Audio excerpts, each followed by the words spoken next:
Okay, let's start today's session. Well, last week we had discussed why should we go for recovery, the importance of recovery, and the concepts of recovery, and what are the basically recovery management, what is recovery management, what is remedial management. To start the recovery management process, started normally 3 stages, that is monitoring, supervision, and follow-up. 3 steps we involve, basically supervision first, then the follow-up and monitoring.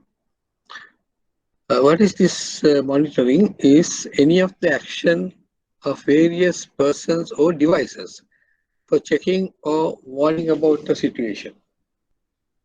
So monitoring is normally start prior to granting the facility.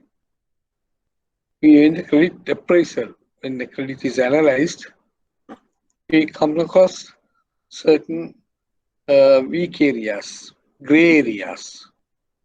So we establish certain checking devices to monitor the position, the performance. So various actions, that is when we do supervision, we do site inspection, we call for certain documents to check the performance of the facility. Also, we'll establish certain checking points. That is, we use the financial analysis and certain questionnaires. All these are monitoring as tools. So the monitoring tools are we establish after, normally in practice we call monitoring is after the granting the facility, but it should start before the granting the facility. If you look at the problems, any gray areas of the proposal, we ask the customer to do it after granting the facility, follow up the facility. So that's part of the monitoring. Supervision means after granting a facility to see whether the customer is performing the works as according to the schedule. What we do normally, we have a negotiate with the customer, and the customer will give his proposal, and we structure how to execute the proposal, and we see whether the customer is following the same guidelines, instructions, and the conditions. That's called supervision. Sometimes we find any deviation in this matter, so we have to take corrective action immediately. If customer is not executing the way we wanted, then it will be end up with the disasters. That's called supervision. Then finally is the follow-up. Follow-up is an activity begins immediately after sanction of a financial system. Follow-up means we do after granting the facility, after supervision and legal follow-up, whether your documents are perfectly executed, it has been registered properly, whether the insurance cover has taken, risk mitigation instruments have been established, and renewal of that. That comes under follow-up. Okay, let's discuss in details what are these factors. What is supervision? Supervision is the definition given here. Typically, supervision refers to the activity carried out by supervisors to oversee the productivity and progress of employees who report direct to them. So this is normally in the common factor in management we call what is supervision. Whoever coming under your purview, directly see whether they are doing the job. Right? So it is in the credit we say same position. Instead of who report directly to us, not the employees, we look for the borrowers. So supervisors to oversee the productivity and progress of the borrower who report directly, borrow the money. Under them report directly, they mean coming under our credit proposal. Right? It's a management activity. Supervision is a management activity. and supervisors have a management role in the organization. So all the credit officers and managers are playing this role, this management role, that is as a supervisor. What is the difference between supervision and follow-up? So let's see. Appraisal and supervision are two sides of a coin. We started with that. Supervision is not isolated. When you do appraisal, what you look into customers' ability to repayment and his eligibility to borrow the money, the same thing will be applied after granting the facility also. So that's why it's called two sides of a coin. Same thing will be repeated back again and again. Advances are granted on the basis of sound appraisal. Normally, we do a sound appraisal. Any facility, we go into details. Sound appraisal, and the proposal is what you call loanable proposal or the acceptable proposal. But which goes bad, sometimes go bad, because of the borrower did not carry out his promises. That's what the supervision is needed. So at the time of granting, you give certain conditions, covenants, we call covenants, conditions to the customer. In your offer letter, we give all these conditions to the customer. So supervision means you have to see whether the customer following that guidelines or the conditions given in the offer letter. Carry out his promises regarding the performance, and the bank did not realize this fact through the proper supervision and follow-up. So any facility goes bad, we are also responsible. Why? We are not observers. We are not looking the customer after granting the facility. Even though customer is paying regularly, without interest, customer is paying regularly. Even though we have to monitor and supervise. Anytime it can go bad. Anytime situation may change. Anytime factors which are you looked into the granting the facility may change. Then that will have an impact on our recovery. So therefore, it is not an activity. The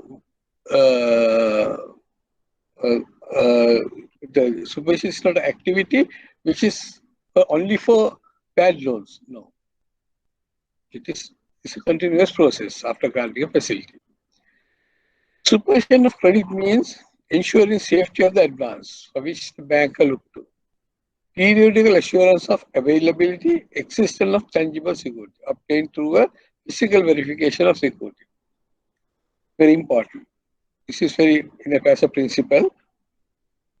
We had to see the first thing, the facilities, the credit facility grantor is serviced properly.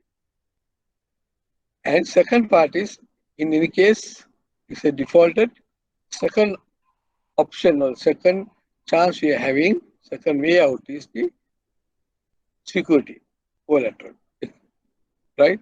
To enforce collateral. To enforce a collateral, the collateral should be in the manner which is in enforceable condition.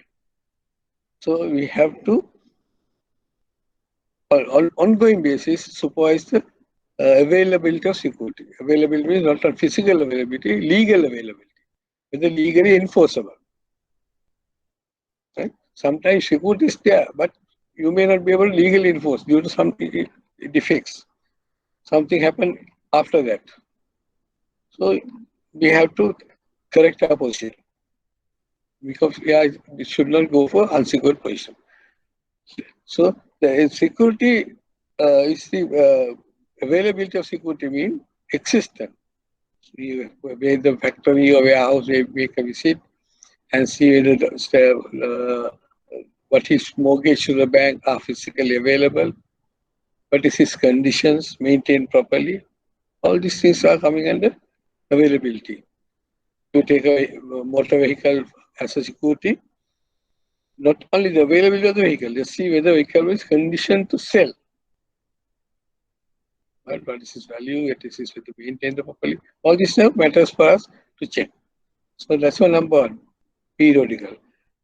Normally in credit, every security, every collateral has to be physically verified once in 6 months. minimum of once in 6 months. In the case of stock in trade, it is once in 3 months. Right? Stock inspection, stock carry out, everything once in 3 months. Whereas all other securities, minimum of once in 6 months have to see. Even a property mortgage. Even a property mortgage, once in 6 months, you visit the premises and see whether property is there, any encroachment, any subsequent changes to building structure, any subsequent, after granting the facility, after mortgaging, any changes done to the buildings, that we check. So anything, any changes which is not authorized, then we have no secured value on that asset. Therefore, every 6 months, even if immovable property, we have to do inspection and see whether physical verification, whether it is in the condition what enforceable manner. Second one is compliance by the borrower of various terms and conditions stipulated for conduct of the advance. That is, we are giving terms and conditions in our loan agreement or overdraft agreement. There are two types of conditions. One is what you call basic conditions, normal conditions, and specific conditions. Normal conditions is printed in the loan application itself. It is printed for, it's applicable for each and every facility, every person. It is general, so general terms and conditions for any facility. But specific conditions are in relation to that particular facility, we make conditions to fulfill by the customer. For example, say in the insurance policy, there's a warranty given by the insurance company to certain conditions to be maintained at the warehouse. At the warehouse, certain conditions are maintained. So as a banker, we cannot go and check up whether that conditions have been fulfilled. So what we do, we put a condition to the customer to monitor and work out that part. For example, every other day to see the once in week, inspect the premises and see certain conditions are put as an insurance company. But bank cannot do that. Every week we cannot go to customers' warehouse and check these things. So we put that condition to the customer. Every week we have to do this. Right? That is a conduct for advance, what is the condition? Whether the customer is following up the conditions. Then monitoring performance to check the continual viability of operation. Right? Performance of the viability of operation. Operations mean if your business operations are continually can be carried out. What are the information you need? Whether two sides. One is supplier side, one is other consumer side. Whether production of manufactured item or the products sold by the customer,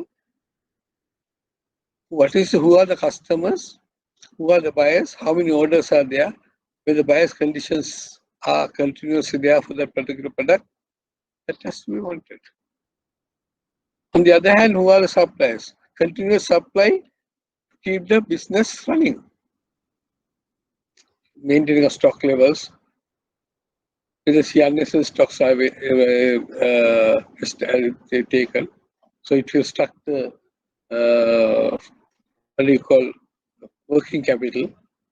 So the ongoing basis, you have to check that. Next one is verification of end use of credit. This is very, very important part. We'll be talking in and out about the end use of funds. What is end use? For what purpose customer use the funds? Now, for example, if I granted a facility for improvement of business. So improvement business is a broad, criteria. How to verify that? If the customer use that for improvement of business, expand of business. There are two ways we can do. One is physical verification, and the one is documentary verification. So granted the facility, you can verify through the invoices whether the customer purchased the stocks, whether you use a stock list, whether the customer's stocks have been moved, increased, then the sales has been increased. That is documentary evidence. You visit the customer's premises and check for their books, stock books, stock verification, invoices you can check physically. That is to ensure that customers use the funds for the particular purpose which are granted the facility. There are specifically business customers. Sometimes you may find that they are asking facilities. The end use is not clearly indicated. So bank has to verify that. What purpose customers asking funds? Sometimes you may find customer asking funds for certain purposes, but that is, if you analyze and you may find that it is not the real purpose. It is not the real purpose. Just on the surface of it, you can see something there, but ultimately funds are going to somewhere else. Okay, we'll discuss this in the other sessions.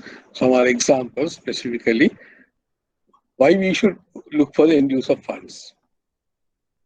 Why we look for end use of funds? What purpose the customer using fund? You have to get specifically verify that what is the end use of fund, because then only you can check whether the customer used the fund for that particular purpose. Right. Safety of a loan is directly related to the basics on which a decision to lend is taken. We take a lending decision based on certain criteria, type of and quantum credit to be provided, and terms and conditions of the loan. Right. The quantum of credit to be provided, how much needed customer. Very important part is that. At the time of granting a facility, we had established that what is the need of the customer. Right. Now, we had to safety of the loan related to basic our decision taken on the lending. Our lending decisions, what are lending decisions? So, type of quantum of credit facility provided. The quantum. Basically, customer will ask the facility, he'll tell how much he needed. As a banker, what we have to see is whether what is actual need of the customer. This is called need-based finance. I have to identify need. So, what are the needs of the customer? Right? Can you hear? See the slide? Yes, sir. Okay, right. Now, what is a need-based finance? We are looking at customer's need. Especially, we are talking about the business customer. Business customers' need can be identified three types. Customer need finance for capital need to construction, infrastructure development. Is a long-term finance. Second component or second type of need is customers medium-term facility. It needed for machinery, vehicles, and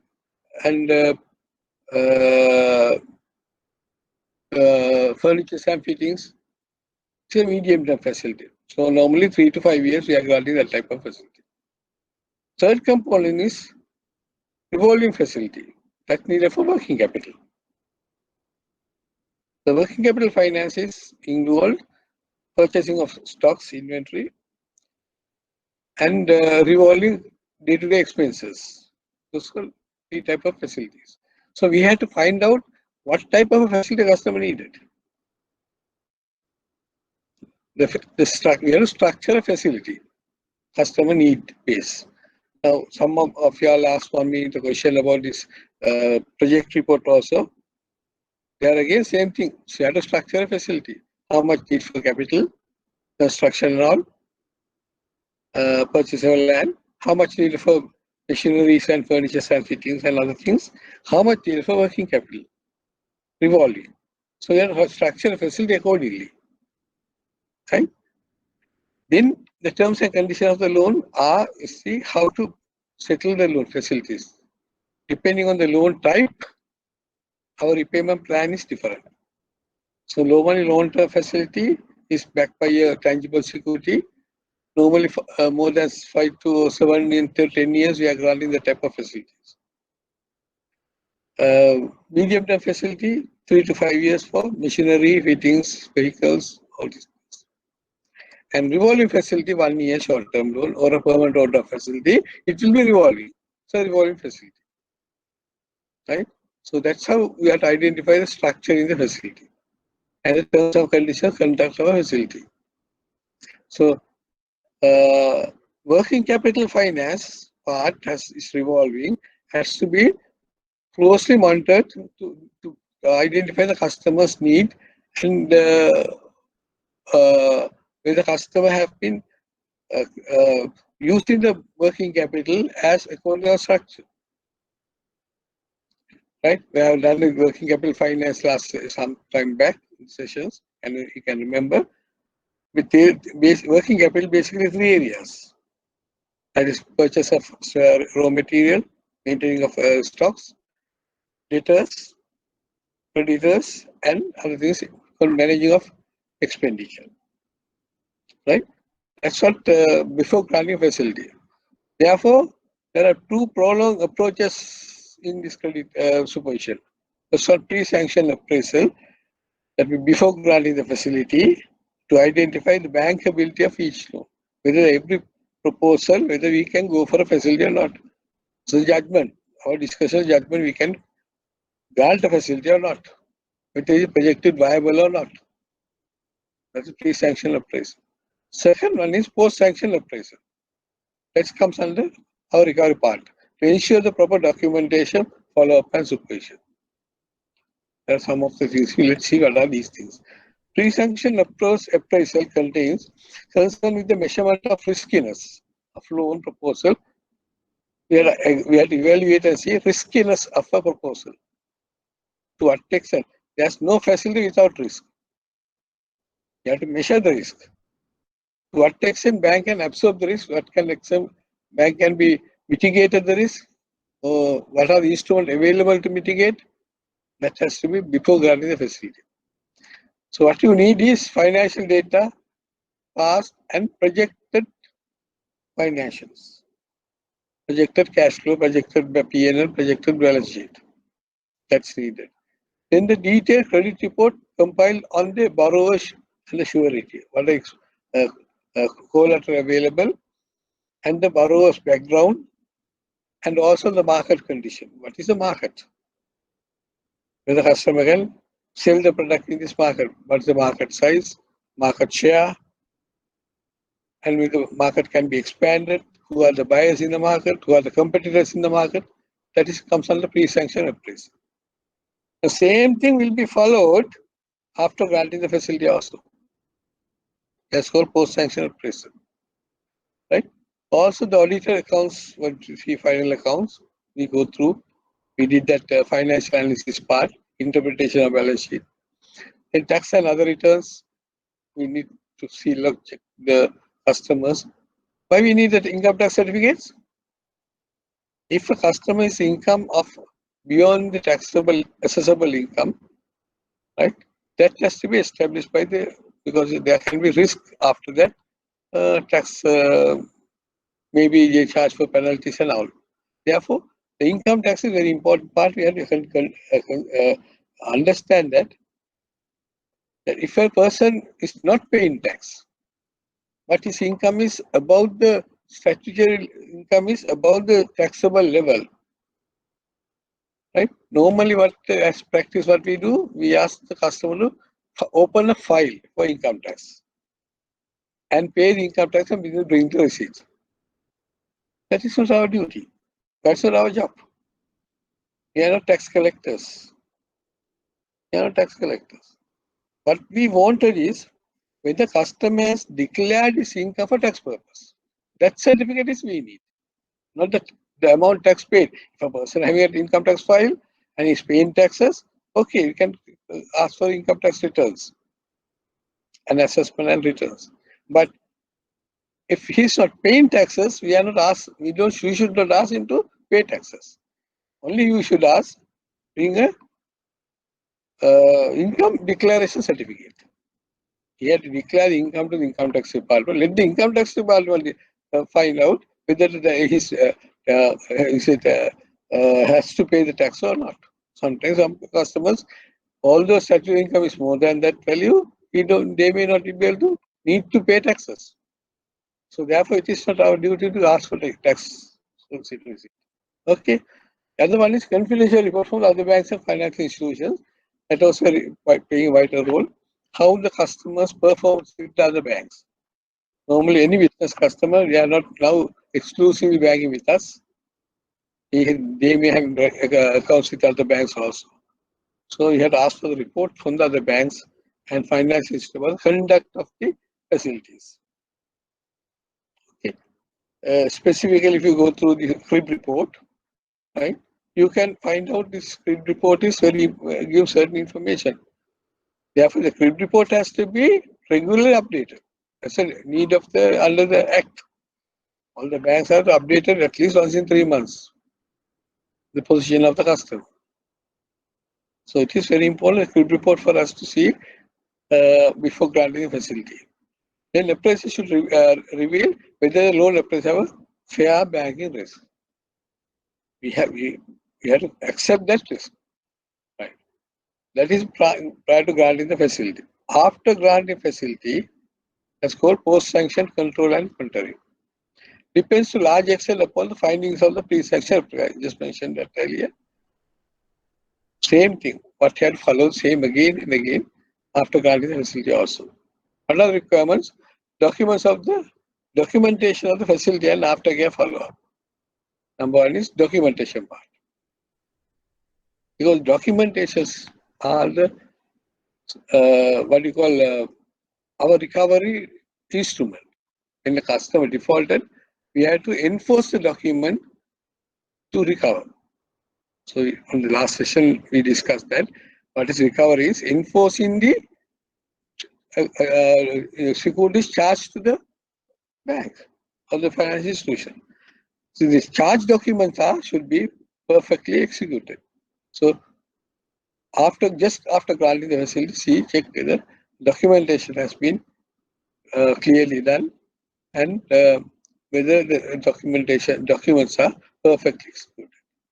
Then supervision through monitoring of transaction in the loan amount.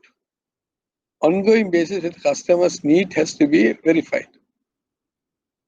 Now sometimes you may see that when a customer is expanding the business, improving the business, do they need bank finance? When the customer's business is improving, do they need a bank finance? I don't think they need any bank finance. Because if he invests his profits in the business, that's one way of cash flow, he may not need further money. Any expansion needed money for anything needed for machinery and other capital item purchase, not for the working capital. So we had to very carefully work out on that after ongoing basis the customers need. Scrutiny of periodic statements submitted by the borrower, financial statements, stock list, inspection reports, carefully go through. See, observe any changes taking place. Any changes, whether it is positive or negative side. If it's positive side, let it be as it is.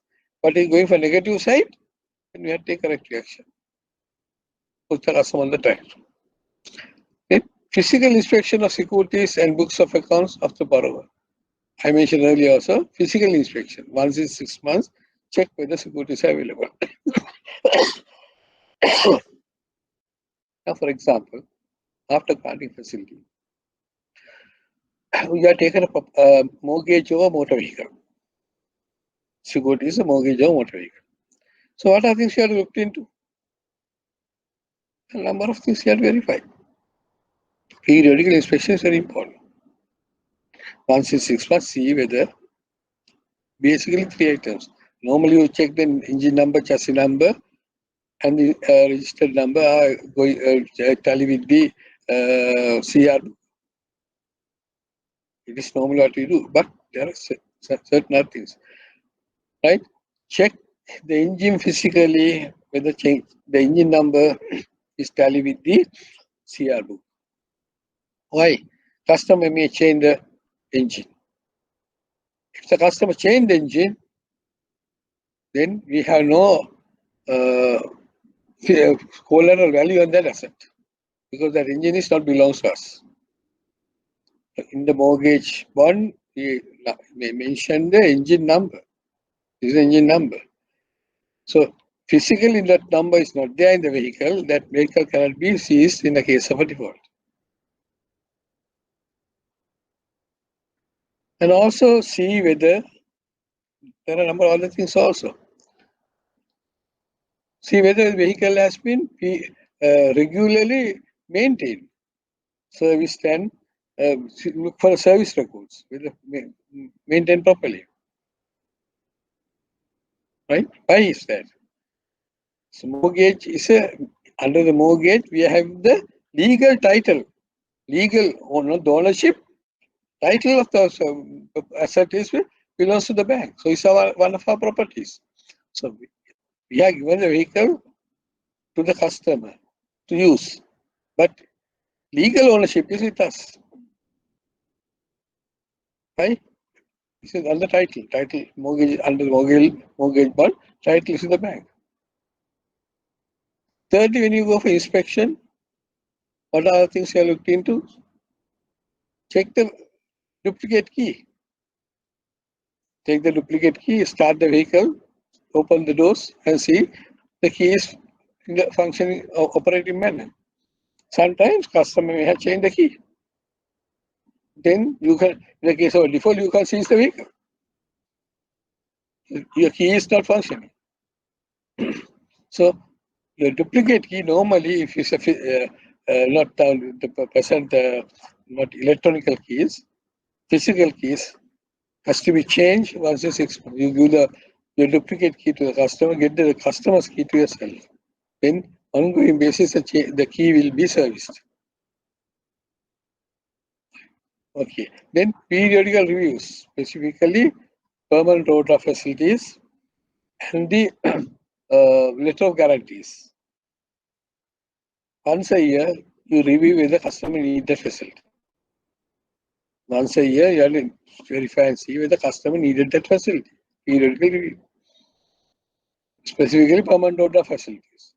The customer given his permanent overdraft facility for working capital finance for revolving, it has to be revolved. It has to be account has to be revolved regularly.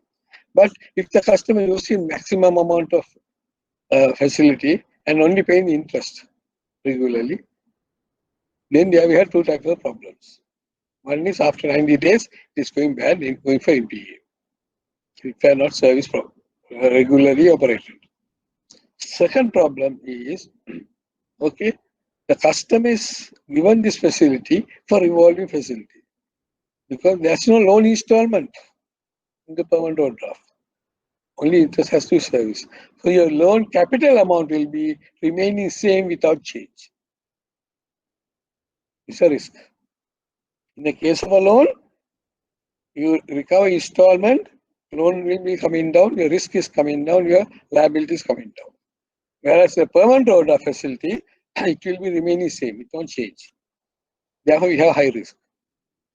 So periodically review whether the customer needs that facility or not. If the customer not utilizing that facility, we convert that facility overdraft, permanent overdraft into a repayable loan account to reduce our risk. So after guarding facility, these are factors what we have looked into.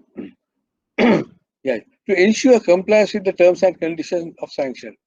See, after granting the facility, at the time of granting facility, we put certain terms and conditions, whether the customers follow up those conditions. Right? Going along according to our agreed terms and conditions. Secondly, the other one, to ensure that assumptions of credit sanction were correct. Now, at the time of granting the facility, we do certain assumptions because we can't see the future. We are granting a facility to recover unknown, uncertain future. The future was unknown and uncertain. And we make up certain assumptions based on the past trend, past performance, and assuming the future. Assuming the future. So what ongoing basis, once in 3 months minimum, see whether the assumptions we made to grant the facility are to what extent it is going along with that. Sometimes the assumptions assumed conditions and the actual conditions vary differently. Right? If it varies in a large scale, then we have to take action. If it's a temporary measure, allow it to go. But if it's a permanent change, we have to change the terms and conditions facility. Sometimes we may have to change the facility also. Right? Then again, we are talking about the ensure end use of funds. After granting facility, check whether customer utilize the fund for the purpose which a customer given the loan. To ensure adequacy of credit on ongoing basis, depending on the needs of the borrowers. Little while ago I mentioned this one. Ongoing basis, see if the customer needs are fulfilled. What takes a customer is expanding, whether need any additional income support from the bank, financial support. Right? It's not actually when the customer is expanding the business. I told earlier, the one way of funding the finding is the recovery, loan, right? So when the customer's the business is expanding, his profit. When his profit is not utilized for his personal purposes, spent on the business will definitely expand. Then that will be part of his finance. Okay, so if anything more than that, only bank has to give us support. To monitor the health of the unit and detect signs of weaknesses, financial position of the borrower. At least once in 3 months, you get the customer's drafted balance sheet and the P&L and work out and see the ratios, so what direction customer is moving. Any weaknesses, if you find, take corrective action immediately. The last session, we discussed the working capital finance. You monitor, there are 3 basic areas very important quarterly in the financial statement. Right? What are 3 ratios? Stock turnover ratio, data collection period, creditors payment period, and the cost to profit ratio. These 3 are very, very vital. You can find out any management weaknesses, it will be highlighting one of these 3 areas, so in one of these 3 areas. If you find that customers' data collection period is increasing over the period of time last year to this year, gradually increasing, what does it mean? That's an unhealthy situation. The customer is allowing his creditors to drag the repayment. So therefore data collection period is going up. End of the day, what will happen? His cash flow is getting deteriorated, and whatever finance you give is used for servicing of that past bad debts as an use of funds. Customer use your funds for service the bad debts. In other words, you give the funds for the bad debts. Can you remember we discussed this in the working capital cycle? This part we discussed very good. So what we have to do is on an ongoing basis, see whether the customer use the funds very effectively and efficiently. Compliance follow-up post-sanction. Right?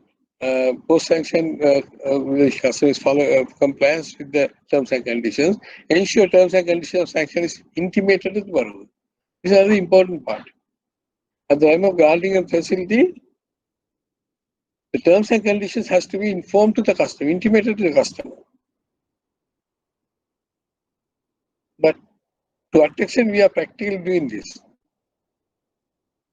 Yes, of course, we are getting a offer letter signed by the customer. where that you have stipulated the terms and conditions. Who read that? Customer just signed and gave to you the copy. You also not gone through the conditions. See whether these conditions have been informed to intermediate or informed to the customer, discussed with the customer. And the borrower advised to ensure same, follow up the same. Ensure receipt of the acceptance of terms and conditions and kept in the record. That's the offer letter is kept in the record. Then ensure all terms and conditions are fulfilled before disbursement. Before loan is disbursed, see whether all the terms and conditions has been fulfilled by the customer. All the documents are perfectly executed by the customer. It is very, very important. Why? After disbursement, if you find anything to be rectified or corrected, customer never comes to you. He knows that we are in a bad debt. So he make that opportunity to default. He knows we are in a bad debt. Therefore, before releasing funds, see whether everything has been perfectly executed. Now, customer is very smart. Our borrowers are very smart. What they do, they give the application, loan application. Before you grant the facility, process the facility, he comes for a TOD. He brings a check, asks for a TOD, and you grant a TOD. And what will happen thereafter? He won't pay the TOD. You are forced to grant the facility. You are forced to grant facility to recover the TOD. Now see what has happened. This is happening in practical. So be careful. If a customer, after giving an application for a facility, before it has been go through and finalized, if a customer asking for temporary facilities, be very, very careful. You may give a facility, temporary facility, it's called bridging finance. It is not a TOD. Keep in mind, it is a bridging finance with a collateral backup. You can go bridging finances to bridge till the loan is granted. So if a customer needs something, you give a finance part of the loan. That's called bridging finance. But it is not a temporary overdraft. Should not be a temporary overdraft. Right? It should be a secured documentary. With the documents, you establish this facility of bridging finance. So there are instruments are available for us. But the irony is we are using the wrong instrument, not the correct instrument. Customer may need finance, yes, of course. We have to service him. That's our business. So use the correct instrument. Okay, right. Right. The monitoring is not about leading with benefits. What's monitoring? Now, when you talk about monitoring, most of us in practice say when the loan is gone bad, we'll start monitoring. It's too late. It's too late. Monitoring starts before granting the facility. I discussed earlier, mentioned it a while ago. Monitoring is starting before granting facility. So therefore, monitoring is not about dealing with the bad loans. It is about action to keep good loans in that way. Whatever facilities are moving in the correct direction, let it go as it is. And about how we may be able to detect weakening loans. So monitoring and supervision will give some warning symptoms. It will give us for certain warning symptoms. So we use these warning symptoms to evaluate, to see from which source the warning symptoms are coming in and try to take corrective action. So that's the next step. So monitoring supervision follow-up is very important for us to deal with these things.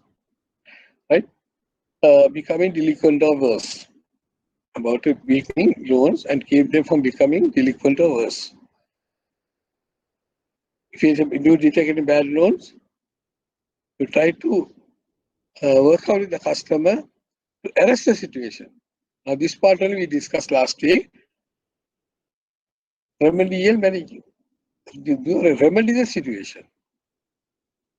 And if you detect the loan is getting weakened, keep them from becoming delinquent or worse. That's called remedial management. Okay. The asset qualities depend on how well we make a loan and how we manage the loan. Our loan is always have to be managed properly. Right? Which borrower need monitoring? All of them. Rule of thumb. It's a rule of thumb. All the borrowers need monitoring. It is not the risk monitoring, the amount wise on the riskiness. No, all of them are needed. But what frequency and what extent you are going for monitoring is depending on the size of the facility. Then attention and action has to be before a problem develops into stress, we have to take action. Before a problem develops into a stress. When you identify first step, you take action before that. Before it's becoming a problem. For example, okay, when the loan customers have current account maintenance, on the due date, customer is not paying the facility.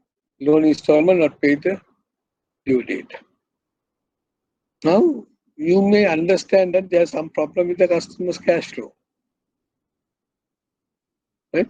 Before it is defaulted, they'll take action. Before it is becoming a stress to the customer.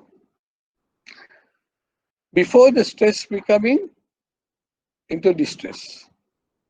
If you ignore it and keep it that, first installment fall in arrears, no action taken, the second installment and the third installment goes in the bad. Once the third installment transferred to NPA, then that loan becoming a non-performing advance after 90 days. Three installment period. So now his situation is distress situation. So before it comes to that part, we have to recover. So last week we discussed this part. Before facility transfer to NPA, you can to reduce NPA, what we discussed last week, to reduce this part. When you identify stress level, then you can immediately work out for the customer for a solution. Before it becoming a distress, you have to make it. That means it is over 90 days. If you recover before it's 90 days, try to solve the problem, then your NPA will not increase. It's not being able to distress. Finally, what happened before the distress shall default. After 3 installment defaulted, it is becoming defaulter facility. Now the problem here is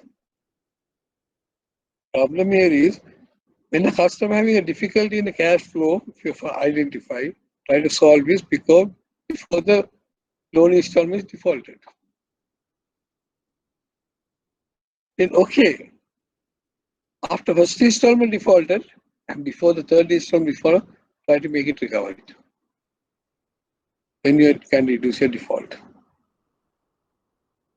So this is what the actions what you can take immediately to recover to the recovery. Especially when default, and take immediate action. What is important? Anything and everything which has impact on the serviceability and ultimate repayment of the loan. Everything important. What are important? Anything and everything which has an impact on the serviceability and ultimate repayment of the loan. First thing, the management. Who is the management? Who are the decision makers of the business? We have to look into very carefully. Who are the decision makers in that business? The management analysis basically look into that part. So management weaknesses I discussed a little while ago and earlier also highlighted in the financial statements. Not managing inventory properly, not managing debtors properly, not managing creditors properly. That's something very important. Make a pressure on that. Their decisions. Secondly, the leverage, cash flow, and the liquidity. Cash flow very important. We discussed last I think some time back. We discussed this one cash flow projection. Cash flow based alone. So the cash flow has to be verified very carefully with the customer having a very smooth cash flow, and the customer's liquidity is maintained. What is liquidity? To meet the day-to-day expenses without any difficulty. And the leverage is to maintain the loan installment, the due date. Then it comes to external factors. Management, internal factors of the financials, and external industry, economic conditions. We had discussed this one as special analysis, political, social, economical, social, technology, environment, and legal structures. So what are the other conditions externally affecting the business? Everything is important. Everything is important. Right? Internal factors as well as external factors. It's affecting our recovery.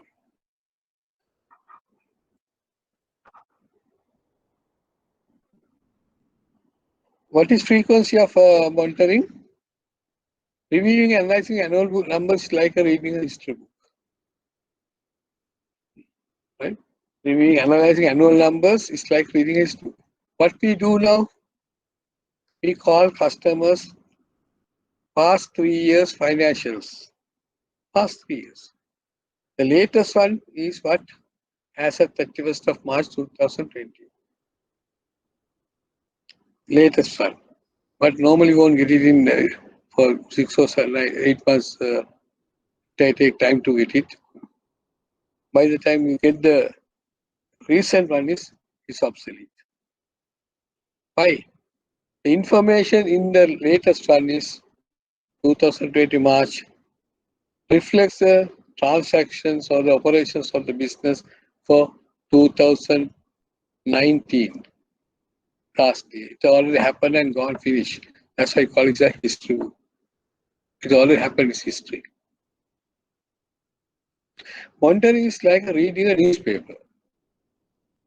What's happening today? Monitoring what's happening now at the moment. Or even better, knowing what will happen in the newspaper before it's printed.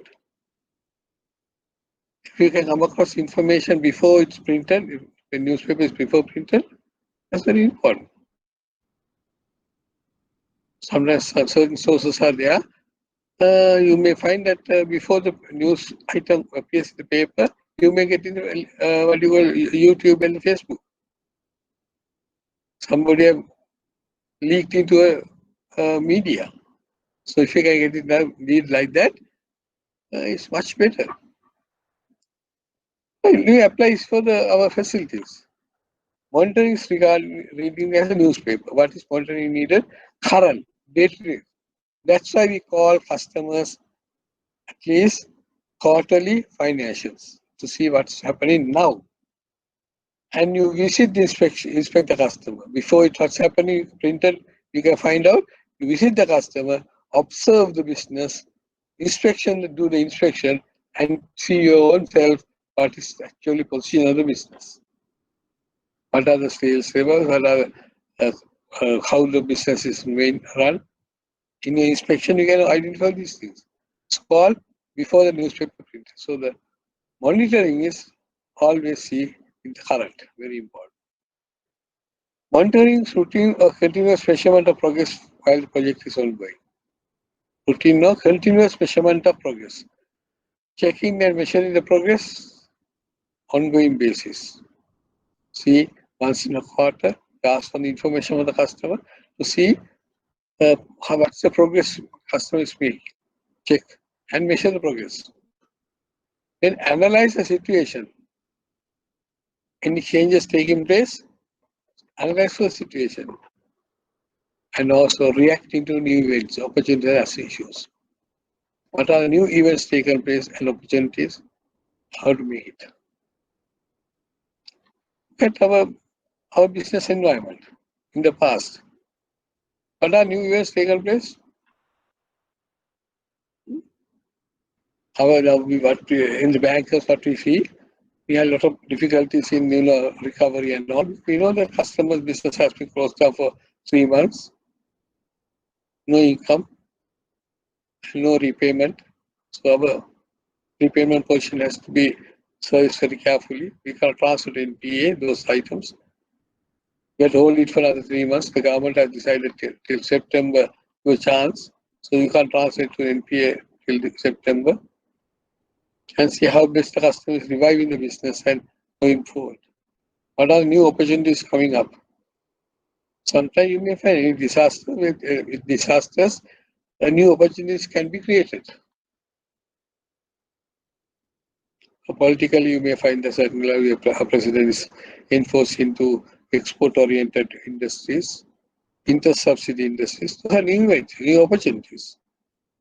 So we have to react on that. If the customer have a what you call entrepreneurship, he may be able to do this. Not depending on what he was doing for the past. Any changes, make use of some situation and go face for the issues. So that's what we are monitoring, is an ongoing process. If you can't measure the progress, probably you can't manage it. You have to quantify it. You have to measure it. It has to be quantified. What is the quantity of the how much the risk amount? Then you can work out for mitigating instruments. Steps in monitoring: first, define the objectives. Why you go to monitor? Then develop the indicators, monitoring devices. What are the indicators? What levels? Collect information, data, very important. Then evaluate, analyze the performance. And go back to this object, change the objectives. So monitoring is a cycling process. Now look at, go through this one. This is actually Indian terms. They have got two types of facility: term loan and a overdraft facility called revolving facility. Right? Okay. Now, if you look at the loan book or the term loan facility, disbursement in case of a term loan to be disbursed as per schedule approved by the bank. Now, this is one of the very important part of it. We discussed a little while ago, and we also worked out. Can you remember cash flow projections? We did some sort of cash flow projection. There we discussed need-based finance. Disburse the loan installment according to customer's need. When the customer having a deficiency in the cash flow, you release the funds. So the loan to be disbursed as per schedule approved by the bank. That's one of the important things. Whenever customer need the funds, you release. Otherwise, what will happen? Your customer may misuse the funds. If you are at the time of your releasing the funds, if the customer doesn't need that funds at that time, particular time, then he may misuse it. Most of the time, our customer facility going default. One of these factors is we are not timely manner dispersing the funds. Either it is too late or too early, not at the time. Secondly, disbursement installment related to the actual progress implemented project. That is installment basis release. Site visit periodically find out with the customer what amount he needed. But at present, we normally, most of this what we see, you sanction the facility. On the very first day, entire amount has been credited to the customer's account. Whether he need or not, we release the funds. There are two risks in that. Firstly, when you release the funds entire amount to the customer has to pay the interest to the full amount for the day one credited to account, whether he used it or not. When the customer funds have been used or not, he had to pay for the interest. So it's becoming an additional burden on him. Therefore, whenever a customer needed, you release the funds. You grant the facility, release the funds on a staggered basis. Whenever needed, you release that amount of money.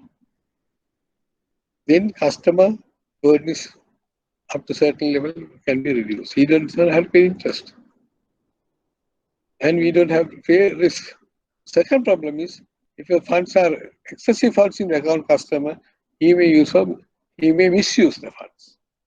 He may use the funds for other purposes, not for the business, which are granted.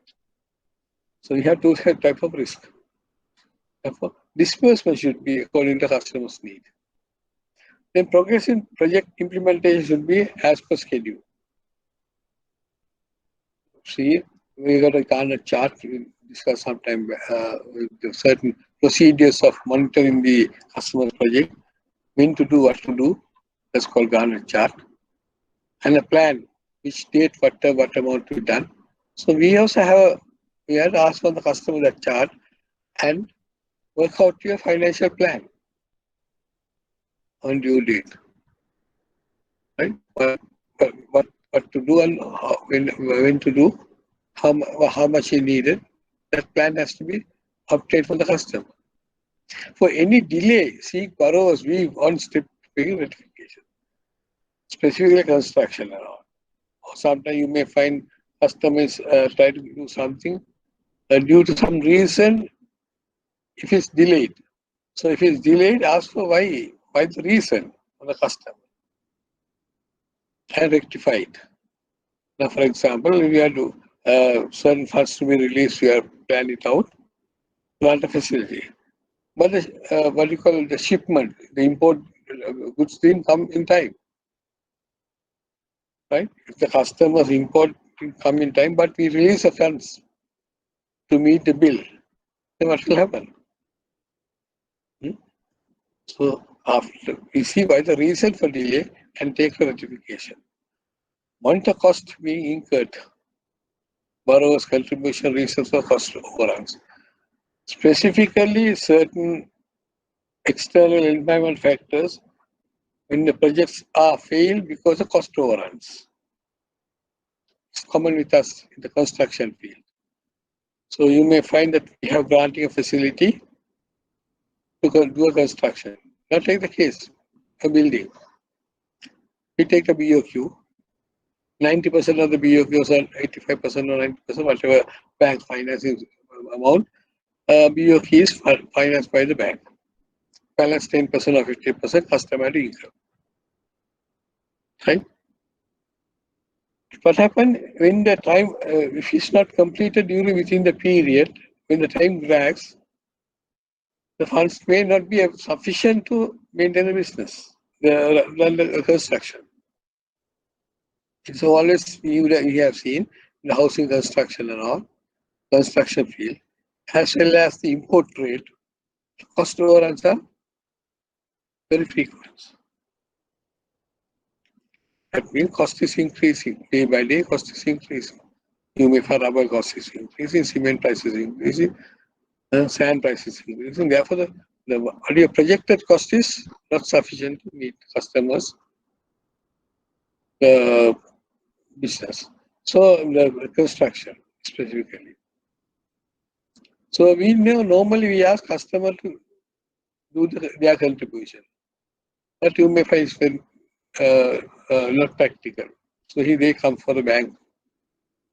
So if you have not structured the facility to meet that one, unless you go for temporary facilities, so end up with disasters.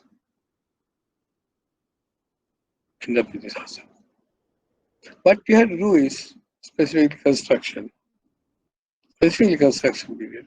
You work out for the BOQ, get the information, and work out 25 and the grant the facility 20 or 25% more than the BOQ value,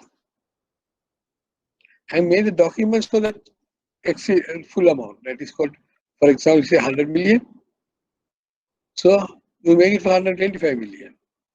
So make the documents for 125 million, get all the a mortgage, everything for 125 million. But you are maintaining releasing only 100 million. Not that balance 25 million you kept for any emergency or contingency situation. So such instance occurred, you don't have to go back again to do documentation, everything is already done. So only thing you have to release it, the funds. If it needed only. Otherwise don't need it. If you are not release the funds, you don't have to pay interest. So this is to meet this type of risky situations. So make it reserve overruns and cost overrun has to be, we have to plan it in advance. Then periodic inspection. Periodic inspection, once in 3 months or once in 6 months, you have to make the instructions. Enable banks to keep the check on the stocks charged to the bank. Once in 3 months, you check the stocks, stock in trade, which are mortgaged to the bank. And operational side, first-hand information about the functioning of the unit. Functioning of the unit, first-hand information. If you visit a customer's factory or a industry or a business organization, you can see how the business is done, how it's moving. So you can have an idea about the customer's business. That's very important. That's why the importance of the site visit and inspections. When it comes to stock in trade, we'll discuss later what are the factors to be looked into in monitoring of stock in trade. So therefore, when you visit, is very important. Right. When it comes to the stock periodic inspection, hypothecation account means stock mortgage account. Hypothecation is mortgage. That means when we have taken a stock inventory against inventory fair transfer facility, verify the stocks. How much verified customer needed. First, the adequacy. How much of adequacy need? What is adequacy? What is the ratio between the loan and the stocks inventory? We take an inventory, the value of inventory and the loan. What is the proportion rate? Normally, yeah, 2 times of the loan value has to be stock maintenance. That is, stock value has to be 100 2 times of the loan. Stocks has to be 2 times of the loan. Always. That means value should be double. Always 50. Normally from the stocks, 50% only we are granting the facility. Therefore, the stocks are moving. Stocks are moving. Therefore, always we have to verify the adequacy, the mortgage amount, the loan value and the stock value are maintained at proportionate. Sometimes it can be increased or some can be decreased. So if it decreases, then you have a risk. If it increases, the risk will come to that later. Then physical verification of do a test check valuation of stock. Normally, you before go for a stock valuation,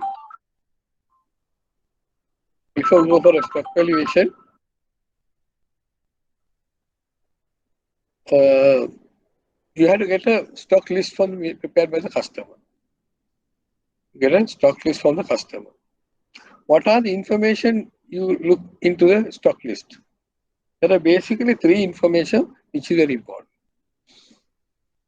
Number 1, what are the types of stocks available? Description of the stock. There are certain stocks which is not accepted by the banks as securities. Cannot accept certain stocks as securities. What are those items? Perishable goods. Perishable goods are not accepted as stock in trade. Secondly, petroleum products, which is we are not accepting petroleum product which can be evaporate, we are not accepting as collateral. Thirdly, hazardous chemicals. Hazardous chemicals also we are not accepting, but not agrochemicals. Agrochemicals are less hazardous, but there are certain chemicals there are specific way of maintaining, specific way of storing, and those things are very careful. It's very risky for us. No, we are not accepting those things. Finally, fourth one is there are certain valuable items which are not accepted as mortgages. Yeah, gems, jewelries, and precious stones. Gold, gem jewelry, gold jewelry, and precious stones are not accepted as mortgages. It has to be pledged, right? It is not accepted as. So, description of the stocks, number one. Number two, the cost of the stocks, value of the stock. Now, in other assets, all other assets valued by a professional valuer. Vehicle will be valued by a professional valuer. Movables, a professional valuer. Likewise, a professional valuer is looked into value. But who values the stocks? Who values the stocks? Customer himself values the stocks. In the stock list, you make the value. Right? So, what can happen? Customer can exaggerate the value, show a higher security value for us to get our the loan. The value can be exaggerated, increased by the customer to get a higher value for the collateral and go for a higher facility.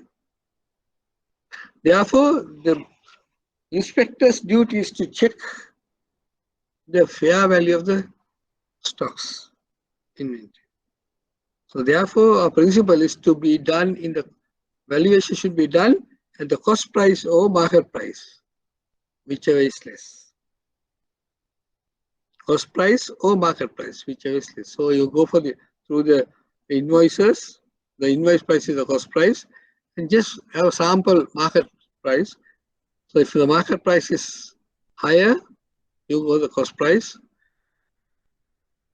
If the cost price is higher, you go for market price, whichever is less. Third one is, the first one is the stock list. First one is the description of the stock. Secondly, the value of the stock. Right? Then there can be certain stocks which cannot be sold, obsolete.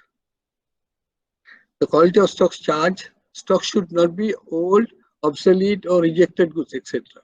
Ensure its saleability. So whatever stocks we are taking to mortgage, those should be saleable goods.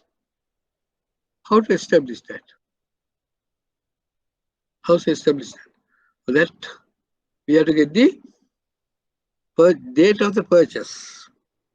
Ask the customer to make date of purchase, or you get the invoice value, invoice date, and see if a stock is more than 6 months without sold is kept in the stocks, it is obsolete. That stock is obsolete, you cannot sold. So therefore, what the use of getting those obsolete stocks as a collateral? Yeah. In the case of a default, you cannot sell it.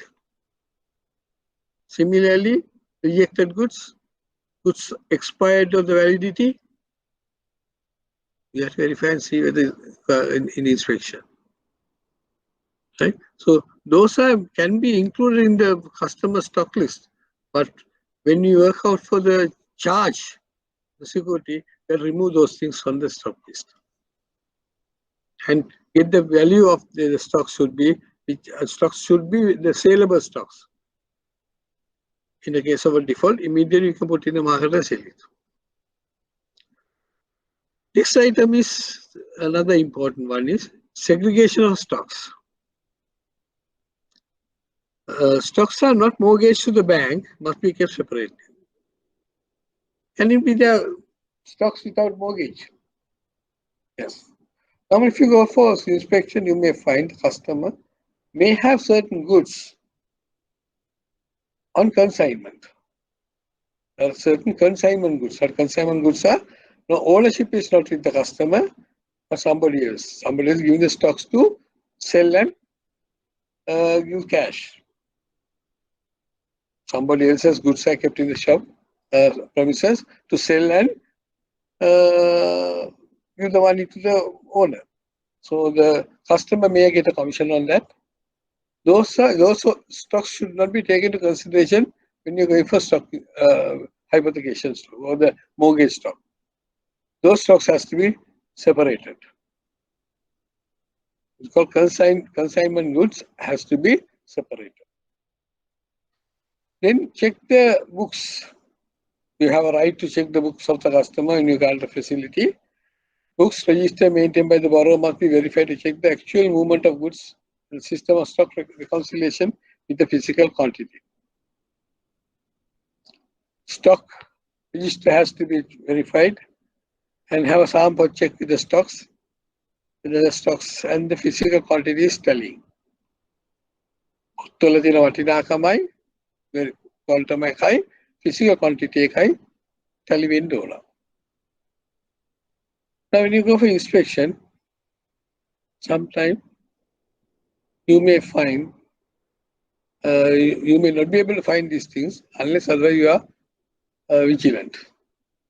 I'm going for a small case for you. Some time back, long before, when I was there in the bank and we went for a stock inspection.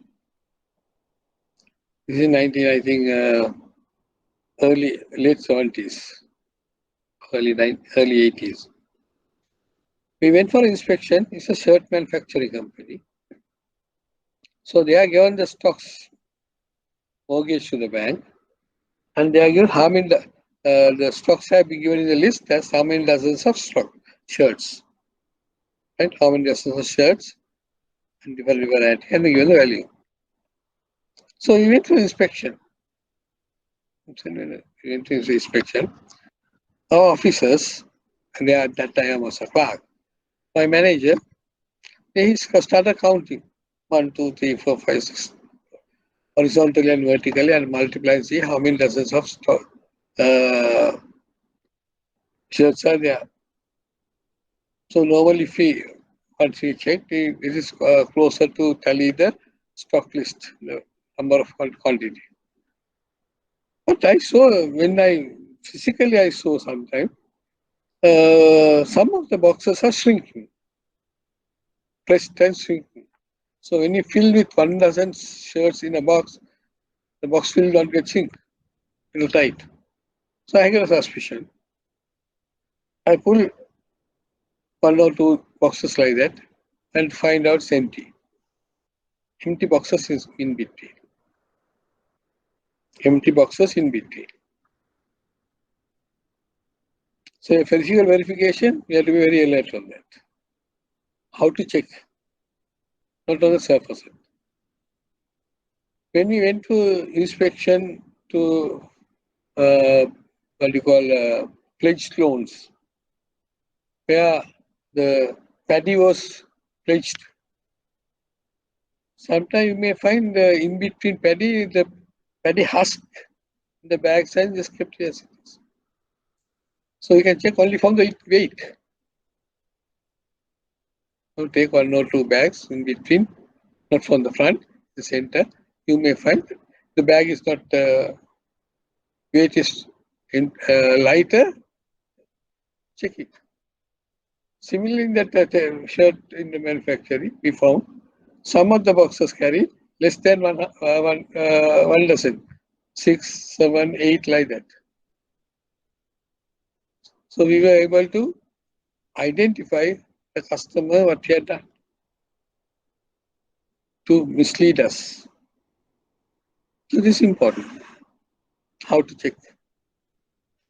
Then match the stock statement of the borrower for limit sanction against the book debts. Appropriate document evidence supporting the sale of goods must be verified. Right?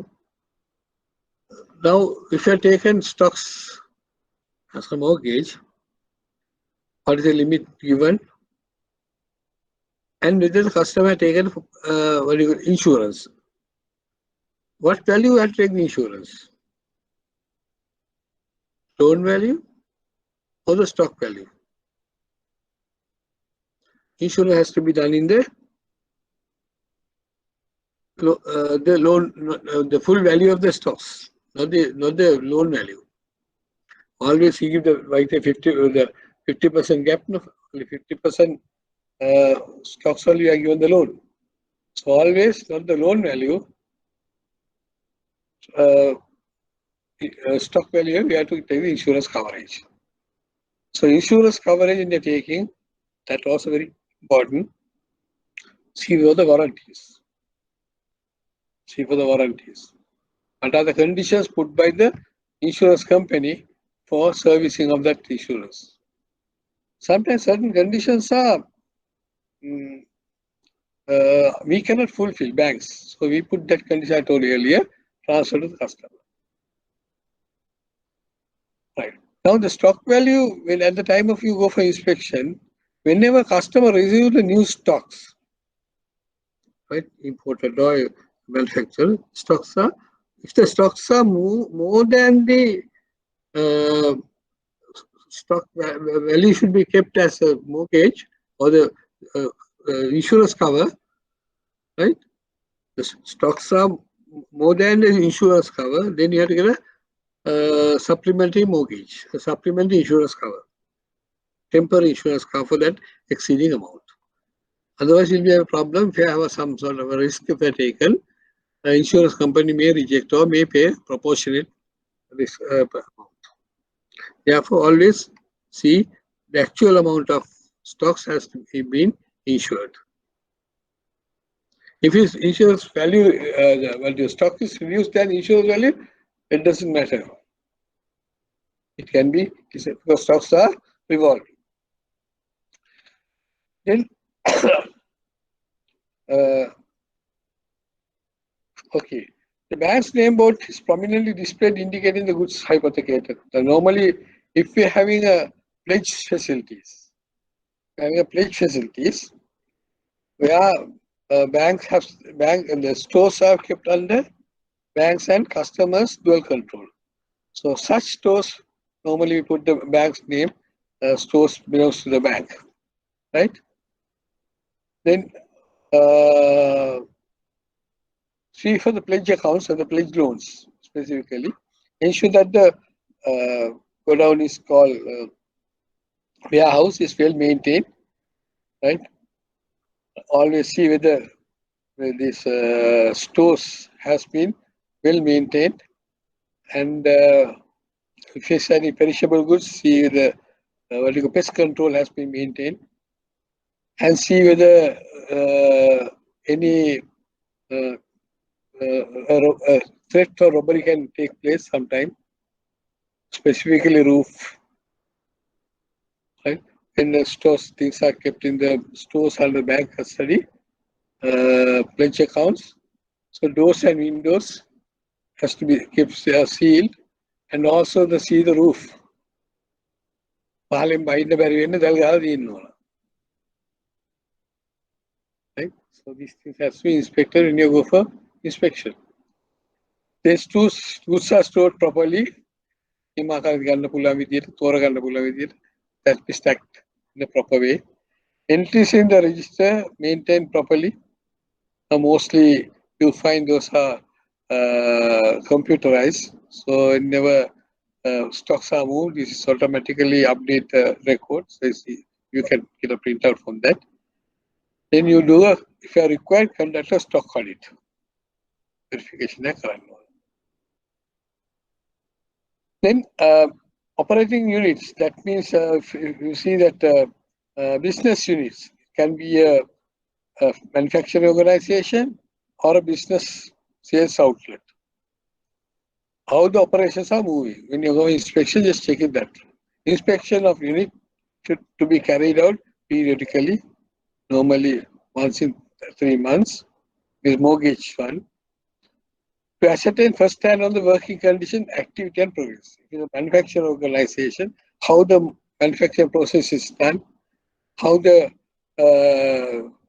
employees has been involved in the manufacturing process, how much of stocks raw material available raw material, spares, and power supply and alternative power supply, which is going to be issued the production level, that has to be verified.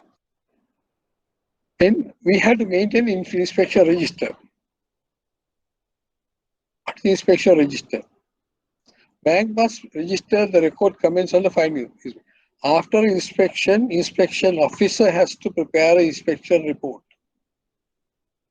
What is findings and things has to be, he has to verify. Right?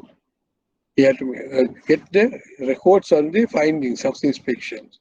What you have seen, and important, what are the important things, what to be followed up next inspection. Right? Your comments has to be there. Then inspection officer has to sign and record that one.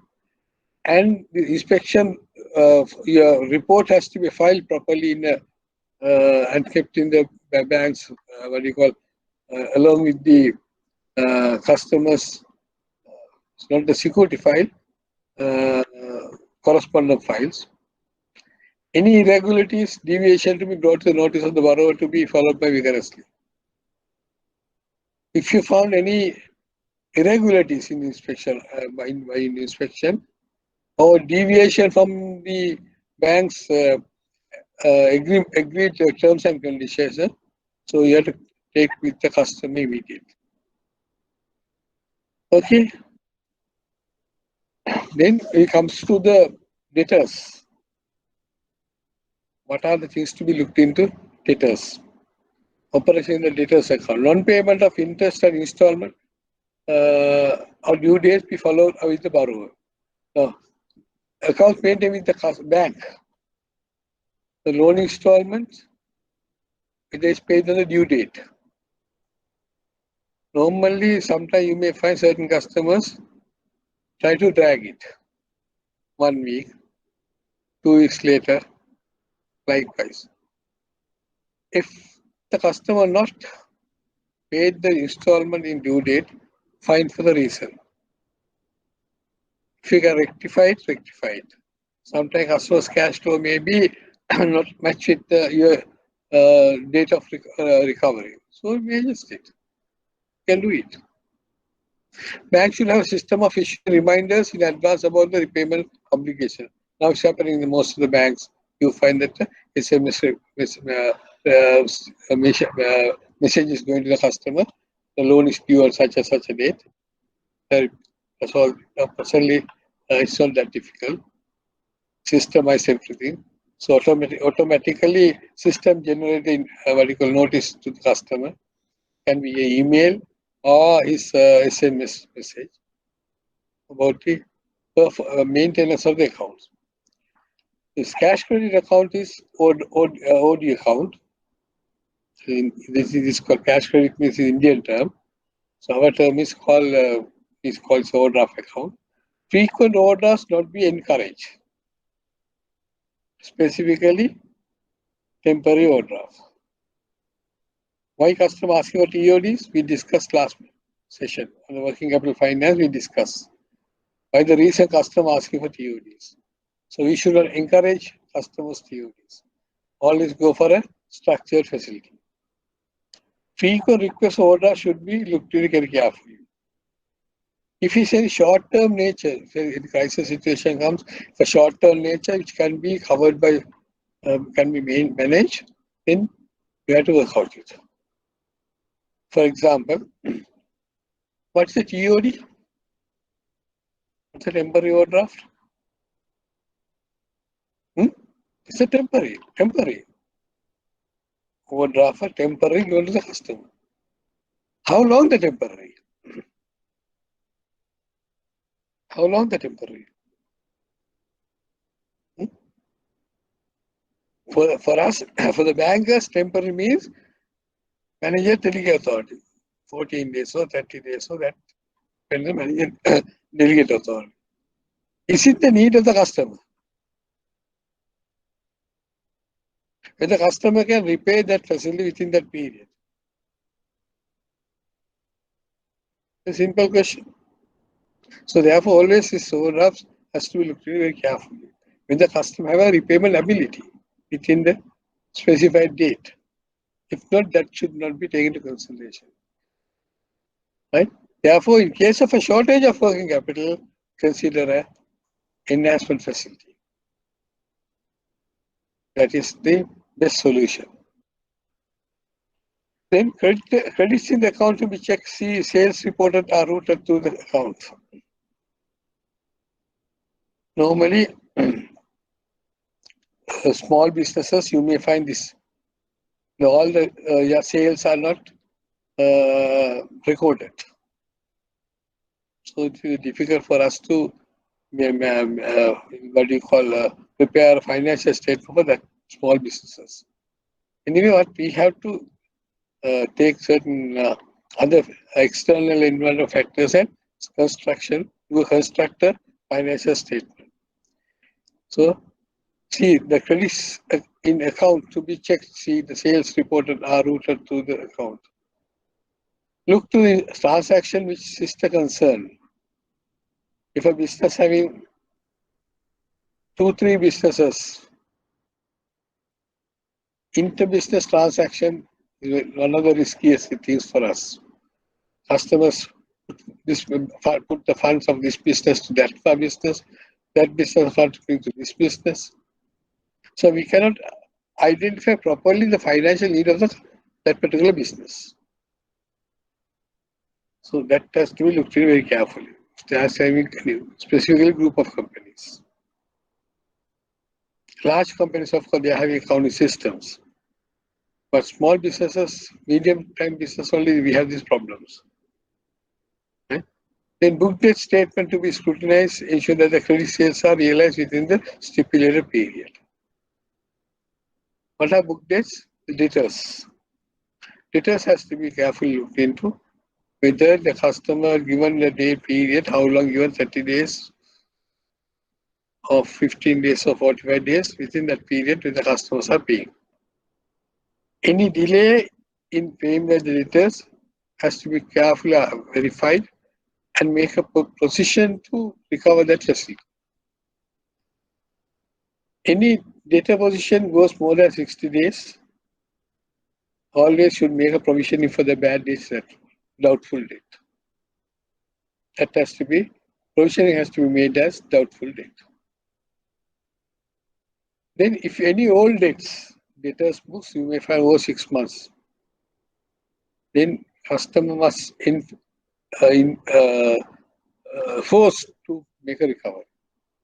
For example, customer can ask to grant a facility or grant for a discount to the debtors, discount for the debtors to recover. So that will be cheaper than asking bank borrowings. Okay. Then bill purchase, discounted payment on due date to be closely monitored. Again, these are some part of debtors. Bill discounted means when the customer's receivables we discount. It can be either factoring or bill discounting facility. Normally we have this one.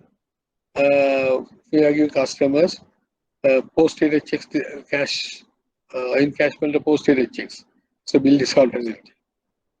So we closely monitor whether which customers of the clients of the customers given this facility, whether they are paying the due date. How the operations of this purchase credit given on that. Right? Then the other one is what are the insurance cover to be taken for different collaterals. Banks to ensure that securities offered have adequate and proper insurance cover in continuous basis. Proper insurance cover on continuous basis till the loan is paid in full. So what are the insurance covers? Right, we'll take for one by one. We have got different type of insurance cover for different type of risk. Okay. Now, in the housing loans, what we take? Mortgage protection policy. So that is once and for all facility. Therefore, if you want to take, and that will be till the loan is paid in full, it is in force. You don't have to look into. But if you take life insurance policies for securities, collateral, right? You just check whether the premium has been paid in due date. Otherwise, that insurance cover will be, the insurance policy lapse, we have a risk in our collateral. Right. If you will go for the movables. What are the movables? Vehicle. If you take a vehicle as a mortgage, what is insurance cover? It is comprehensive insurance policy. Commonly called full insurance. It's a comprehensive insurance policy as you obtain. Under comprehensive insurance policy, three parties has to be insured. Insurance should cover three parties. One is the owner, that is the property. Property has to be insured. Secondly, users of the property has to be insured. Third party has to be insured. According to Motor Traffic Ordinance, a vehicle cannot be put into the road without at least a third party insurance. Minimum of third party insurance. When you grant a facility against a vehicle, we have to obtain this comprehensive policy. All three parties has to be covered. Otherwise, that insurance cover is not adequate to cover our risk. Fully insured. Right? So, motor vehicle comprehensive policy. Then, stock in trade. What is the insurance you are taking stock in trade? There's no nothing for stock insurance. Example, you never stock insurance killer. Insurance. It is fire and burglary policy. Stock insurance fire and burglary policy. Value of fire, we just discussed it a while ago. Should be the full stock value and take the policy. Right? Annually renew any insurance policy given for 1 year period. Before the lapse of first year, you have to renew it. After lapse of renewing, there will be a risk. And you have an in between, there's no security cover. Right? Fire and burglary policy. Machinery. There are two types of machineries. Right? One is road running machinery. Heavy machinery is road running machinery. There is payloaders, caterpillars, then bulldozers. Those are road running machinery. Those are coming under vehicles. Road running machineries should be registered under vehicle insurance. Other machinery which are fixed inside the premises, permanently or temporary, can be fixed or movable or removable. It has to be insured for fire and burglary policy. Covered by fire and burglary policy. Then comes to the immovable property. So immovable property, there are three types of insurances are coming on there. One is for the buildings. You have to get a fire insurance cover. If there's a building, there should be you have to get fire insurance cover. So value of the fire insurance cover should be obtained from a valuer. Value should give the value of the building to be insured. Then, other than that, to cover the insurance policy, one is mortgage protection policy I told you earlier. Then any defect in the title, we take the Title insurance, that's also once and for a policy. Once you taken, it will be till the loan is paid, it is in force. It's not servicing. So only servicing is the fire insurance policy. So the third types of policies we are going to take, and what conditions to be looked into, what are the warranties given in the insurance policies. See carefully. Ensure that securities offered have adequate and proper insurance cover on a continuous basis. Cover to be obtained the full value of the security, right? Market value is full value of the insurance. Value of security should be more than the limit sanction, and the deterioration is quality is checked. We discussed earlier, a little while ago, that the security value should be always more than the loan value. Okay. Next is we have to monitor the customer's business is the management information system. Now, these are all the management weaknesses highlighted area. Here you can see information at regular intervals. So, regular interval, you get the how the information system inside the organization, recording system, reporting system. See, right? Progress in implementation of project finance. Right? When you grant a facility, how the customer use the finance. Progress implementation report. Information you call for the customer. Then quantum of production, sales. Volume of sales, volume of production, that information system. So mostly businesses, they are having internal research things available. Only things you have to get it for our scrutinization. Either you get it or you go around at the inspection, you check it. The levels of current assets and current liabilities. Right? All the current assets how much, current liabilities how much. So this will give the vertical liquidity position of the business. Under the current assets, under the current liabilities, the position level. The stock position, we discussed earlier also. What is inventory? How many inventory holding days? Whether it's acceptable on the norm or unacceptable. We discussed earlier last sessions, working capital finance. Increase in stock residency period or the stock inventory period is deteriorating the cash flow. So that information is very important for us.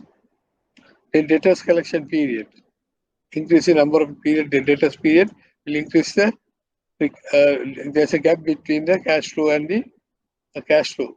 So customer may also facilitate for that. Creditors position. If the creditors are pressing for money, period are coming down, we have to find out why the reason.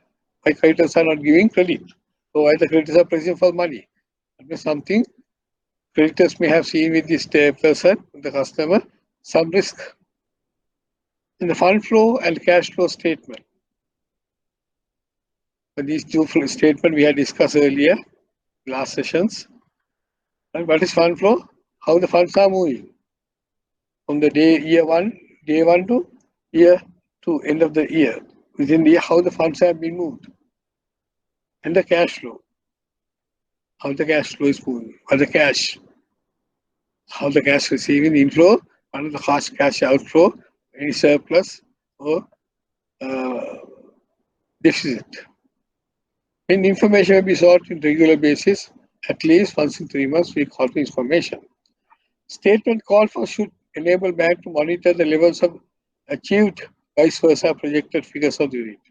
So whatever information you get it from the customer, statements, okay, at the time of granting the facility, we assume certain figures. We assume certain outcome from the customer during the operations. So you compare this. What is your projected figure? What is the actually received, achieved amount? If there's a big deviation, check for it. Sometimes your projection may be wrong, or sometimes customers' level of monitoring is not expected levels. So, for example, you, at the time of granting the facility, you work out the customer's operations as machine capacity, for example. Machine should be operated at 75% or 80% capacity. If the machine worked out at 80%, more than 80%, profit will increase. If operate less than 80%, what will happen? Yeah, cost will increase. Operational cost will increase. If the operational cost increases, it will affect the profitability and the cash flow, and our recovery may be getting difficult. So find out why the reason customer is not maintaining the relevant machine capacity. What is the actual capacity? What is their projected capacity? Right? Any unproductive areas, we have to rectify it. The stock statement should be reveal the quantity of paid and unpaid stocks. Right? Stocks which is purchased on credit, it will show in the creditors, and how much you have paid. The price and movement. Stock statement movement, you can get it. How you pay for the stocks for the customer. How the customer pay for the stocks with the credit purchases, then it appears in the creditors, right? Because cash purchases is a pay purchases in the books. Statement on book debt should be revealed age-wise breakup for debtors and creditors. Age-wise and age analysis. All the debtors, specifically debtors, we have to make an age analysis. Any facility, any debtor is more than 6 months, we have to make provision for bad debts. Right? So information system we need because to find out these customers' weaknesses. Timely and qualitative information must be obtained. Timely and qualitative information is needed. Quality interview. It should be received at the time we need it, and also quality should be maintained. Right. Finally, annual review of the accounts mean financial, what you call annual financial statements. Analysis of financial analysis to be done by the bank. We have to do the analysis. Scrutinize balance sheet, profit and loss account, tax returns of the borrower, whatever way is available, go through. So we discussed this one, how to do the balance sheet analysis, interpretation of balance sheet we discussed earlier. We have to do that. The undesirable features to be discussed with the borrower, credit report of the borrower to be updated on a regular basis. Undesired, any deviation we discussed earlier also has to be brought to the customer's notice and try to rectify it. Similarly, updated on the regular basis. What is credit report? Trip report has to be updated. At least once in 3 months, you have to update the credit report. With the present requirement, updating means what is the customer's outstanding balance, what is any check returns, has to be updated the crib report, any default, updated credit report, ongoing, at least once in 3 months, it has to be updated. The mechanism to indicate corrective action early on your accounts. 3 factors which can undergo changes. Monitoring can be changed, condition in future trends. What are the changes can be taken? 3 factors may undergo changes. Prospects, customer prospects may change. Business objectives may change. Business focus may change. Then we have to alert on that and see, discuss with the customer any changes. What is position of the loan? What is the position of the facility? Need any change in the facility? Negotiate with the customer on an ongoing basis. Secondly, future risk profile. Always be alert for risk. The risk can come from internal factors, external factors. internal factors as well as external factors. Now, taking today's the world position as well as Sri Lankan position. The entire world is today facing for economically risk because it's COVID-19 epidemic. There are certain predictions, certain other diseases also may come across in the future. So we have to be alert on that. We cannot avoid those things. Take the case of Sri Lanka. We have political situation very unstable for the last 2 years. Since 2018, it has been in a turbulent manner. If you look at central bank report, you can see what has happened to the banking industry. Okay? There's no demand for lending. So banks, whatever you mobilize, there's no way to dispose it as loans. So only they look for guilty securities to invest. So maintaining of interest for the depositors in a risk for the banks. So similarly, customers having problems. Right? So future risk profile, what will happen with the changes? You would observe some of the last government's projects, Gamudava, Gamperaliya,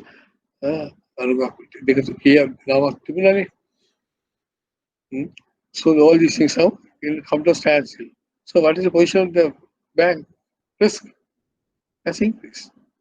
So we have to work out the system to come out from that problem. Also, the repayment capacity of the customer may change. And whatever we do the recovery plan depending on the current business, current repayment, on the current cash flow. Future cash flow cannot be predicted. May change due to the sales position. So always there can be change. So any change comes, you have to react to safeguard the bank. Okay. Financial past and projected credit rating is very one of the factors. For large customers, we can ask a credit rating for external credit rating agency, Fitch or Fitch Rating, Lanka, Fitch, or like credit agencies are there. And also you do your own credit rating internally, internal rating.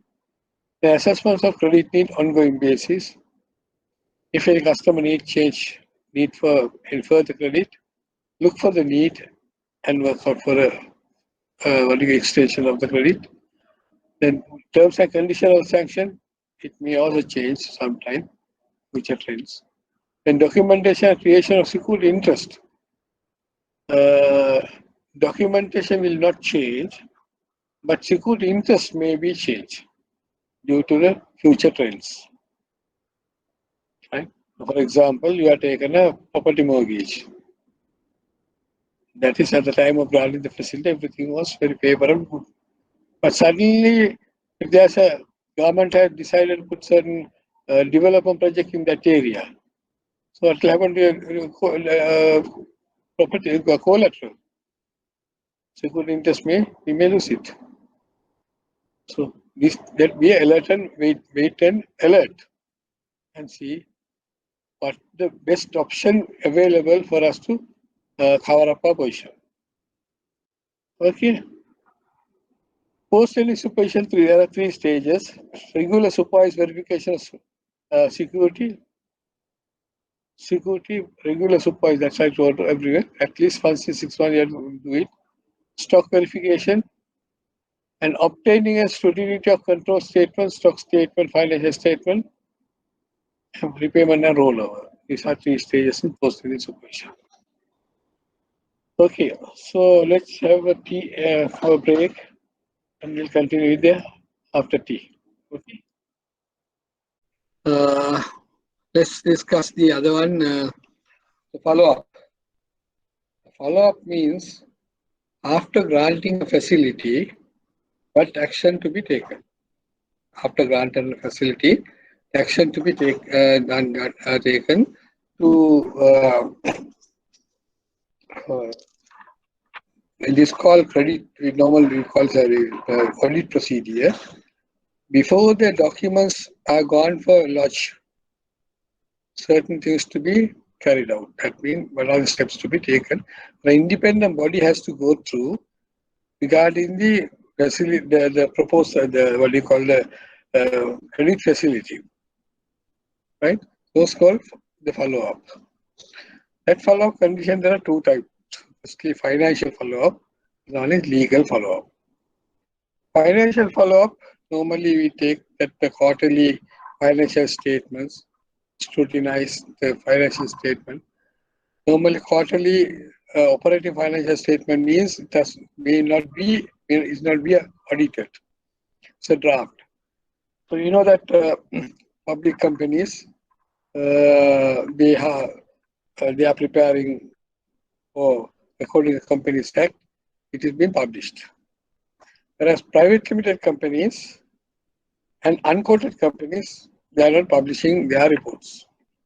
Therefore, we have to get from them their uh, quarterly financials. Normally, they prepare financial quarterly for their own purposes. Internal use, they prepare. So, therefore, what we have to do is ask that financial operating statement, copy of that, and compare with our budgeted financial quarterly quarterly projected figures, and verify whether customer is moving with our the way we have negotiated, the way we have done it. So the financial operation statement, specifically ratios, we go normal analysis the ratios. The ratios are going along with the our projected ratios. If there is any variation, find out for the reason for variation. Why it has been changed? Any upward or downward? Why it has been changed? And uh, immediately corrective action should be taken without getting deteriorated. Next statement, what you get is stock list, quarterly stock list. Quarterly stock list if it's a hypothecation of loan or a mortgage loan. Stock mortgage will take the stock list. Frequency is once in 3 months. I give you the what to be checked in the stock list. So we verify the stock list. Right. Next is comes the legal follow-up. Legal follow-up first is the documentation part. Documentation. Whether before the documents filed in the safe, we have to check the documentation is correctly done. Number one, first one is whether you have taken the correct document. Whether you have taken the correct document. Okay. Now, correct documents, sometimes you may find the documentation part in the banks normally done by one of our stenographers or a loan clerk or somebody. Or credit officers or the manager not involved in collecting the documents. So documentation is taken by the documents executed by the low-level person. Sometimes a wrong document may be taken. Now, earlier we had these printed documents. Therefore, sometimes we have seen for a partnership they are taken a company forms. Sole proprietorship the partnership forms. Likewise, wrong forms have been taken. That's one of the mistakes. But now today, it doesn't happen because everything is computerized documents are available. You take the printout on that. Now see, correct format should be there. Correct format should be there. Right? Now sometimes some document, you take a document, that document not relevant to the facility. That is a risk. Okay. I'll give you an example. This a case happened some time back about 6 years back, 6 or 7 years back, one of the banks obtained a document. This is for a 50 million facility. 50 million facility, it's a leasing facility. Okay, a leasing facility is obtained by a company, public, private limited company, and the bank has given to purchase, to bought a fleet of vehicles, 50 million rupees, a fleet of vehicles given on lease, under lease. Anyway, the lessee company defaulted the facility. Defaulted the facility. Then defaulted, bank terminated this rental agreement and tried to recall the vehicles, to seize the vehicle. Company, what they did, they went to the courts, took an injunction order that they cannot take the vehicles. Bank cannot take the vehicles, injunction order. Now the case is going on.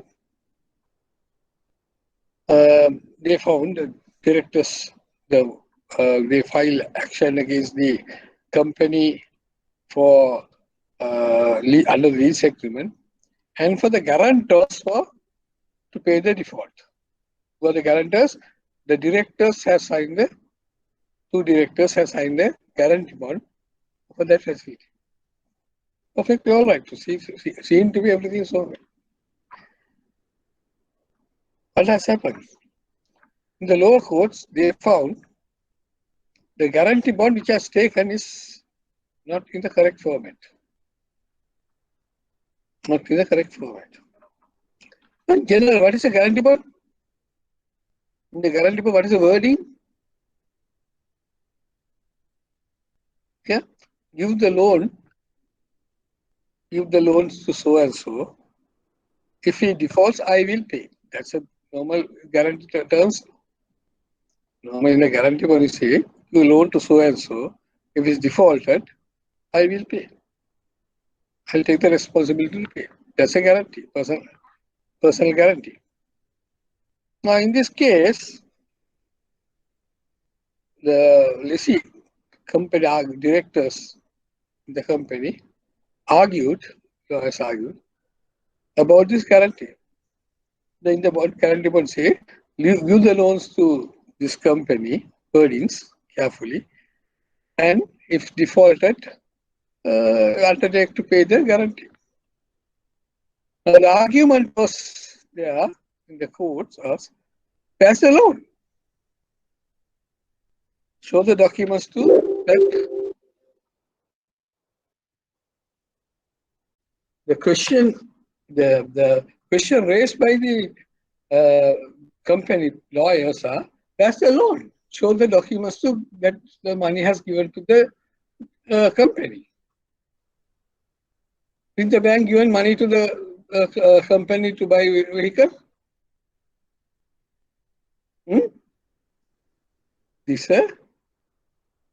There's no loan in that. Only a vehicle is given under the rental agreement. It's a hiring agreement. The company has hired the vehicle for the bank. So they have, therefore, there's no loan involved in the transaction. If there's no loan, whether the directors are liable to pay a loan? That's the question. So the lower courts and the district courts, case was rejected. The bank lost the case, 50 million. They could establish that. Then this case was brought to Colombo High Courts, Commercial High Courts. I was there. I came to case at this Colombo High Courts. And now, what's the basic problem is, the wordings of the document is incorrect. Wordings of the document is incorrect. Now at the High Courts, the bank's lawyers asking for the courts to change the wordings in the document. Change the wordings in the documents. So the defense lawyer on the other side, the company's lawyers, arguing for the courts, your lord, can a judicial authority issue can issue judicial authority can issue an order to change or amend any wordings or conditions in a document without both parties' consent. Without both parties' consent. So that is accepted. So it cannot be changed. So therefore, the documentation is very important. Then likewise, we had a number of cases in the courts we came across.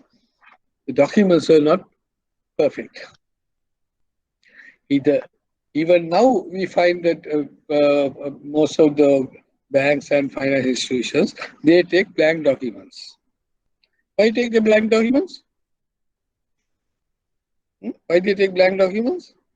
So we took blank documents at the time we got the printed documents to be filled, typed or handwritten, no, to be filled. Today, all computerized. You get a computer printout. Okay. So do we need do we need, for example, certain formats today? That's everything computerized. Therefore, the filling of documents are no more in the Excel. So we had to see whether the documents are correctly filled. Sometimes we find that documents are not filled correctly. So I'll give you some of the example next week. This has happened. Right? So correct documents, the format of a document should be correct. Then the signatures of the document has to be obtained in the way it has been defined in the, what do you call, in the Ordinance and Law Act. For example, witness and witness signatures. The two parties have joined, the joint borrowers are there. Two parties have signed two different dates. Two different days they are signed. So witnesses also have to sign separate under two different dates. Otherwise, there will be a problem. And the date of the document, now we are taking the blank documents. Do we need any blank documents now? No, not necessary. Everything can be printed out, can be taken from the system. Still, we take some authentication signatures. It is not needed.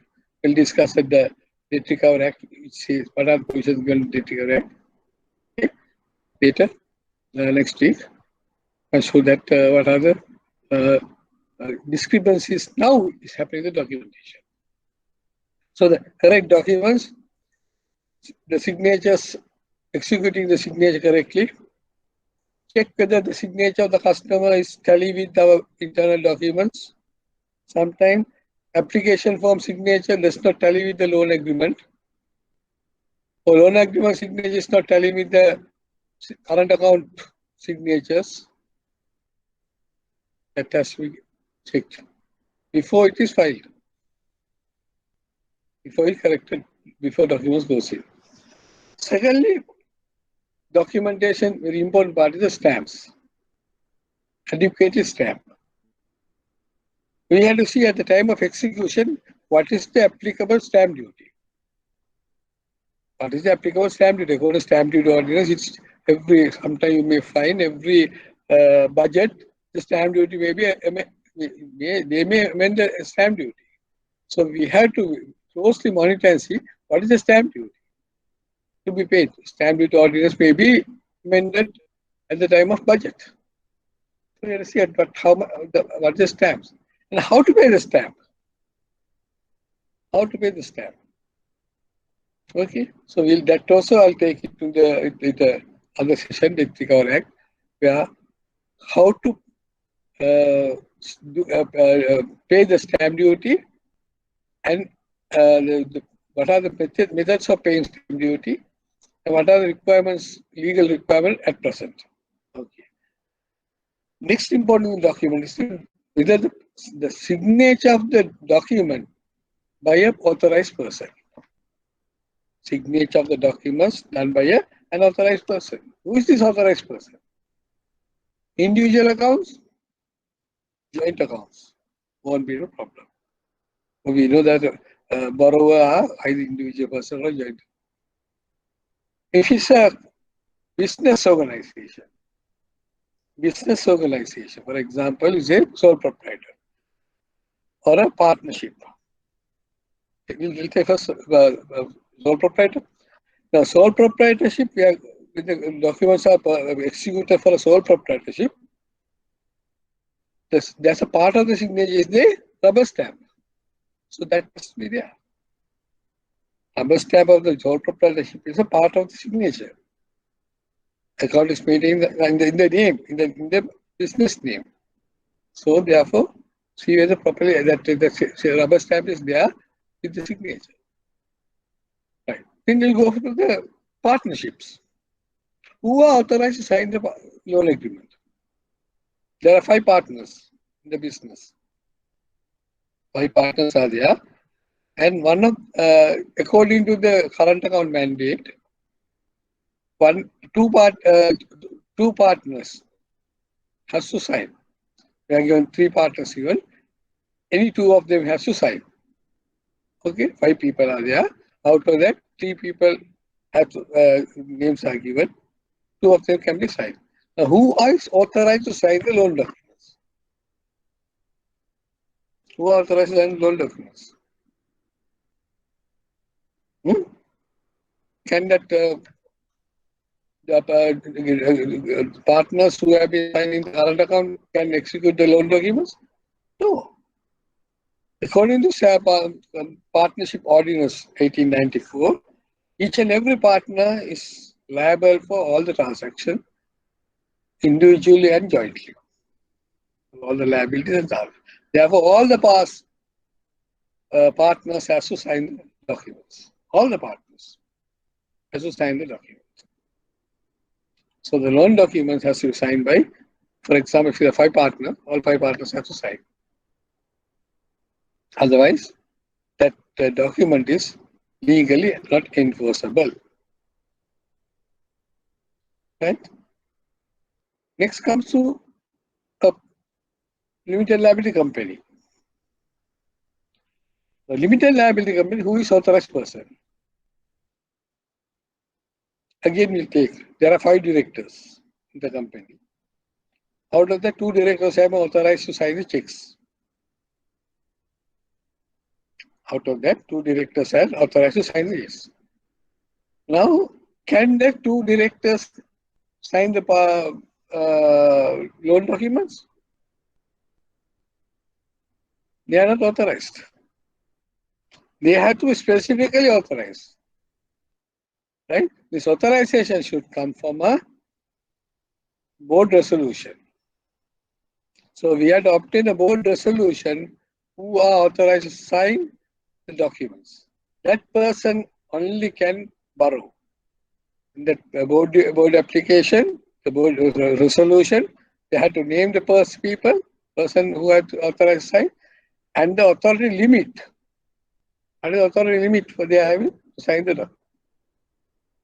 Within that framework, can accept. Otherwise, other directors are not authorized. Right. Now, it will be a practical question. This question was, I think, sometime back in the examination, I asked this question. Now, a private limited liability company.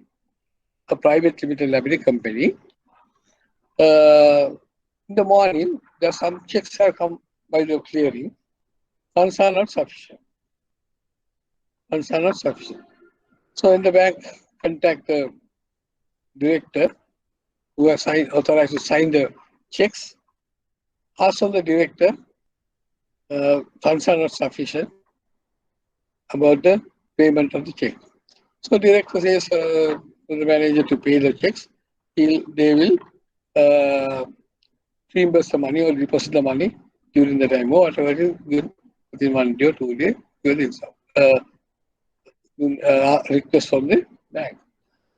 Now, the bank have responded that director's request and overpay the check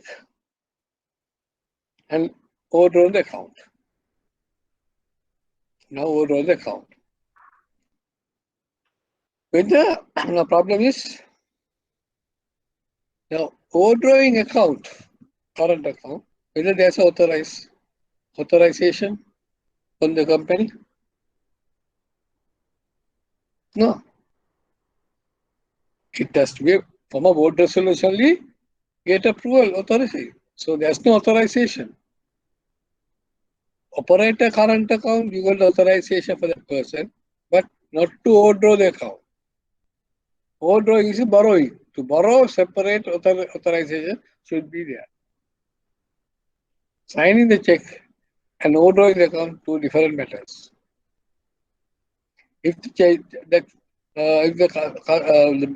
company has defaulted the TOD, bank cannot go for file action against the company. Why? The transaction is not legally bound. Directors are not legally bound. Why? There's no authority that particular director to borrow. So specifically keep in mind that if you're a company, you cannot overdraw the account unless otherwise there's a board resolution. Either specifically or blanket cover. Sometimes you may ask the frequency they need to overdraw the account. Then you have to get a board resolution passed for a blanket cover, for a limit for a period. A certain person given authority. Then you can act accordingly. Otherwise, specifically ask for particular checks to be paid. Okay. So that is the authorization. Sorry.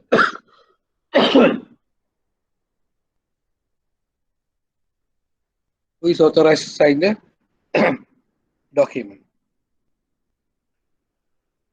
Okay. Any other organizations come for transactions? Clubs or societies, we are not guarding the facility.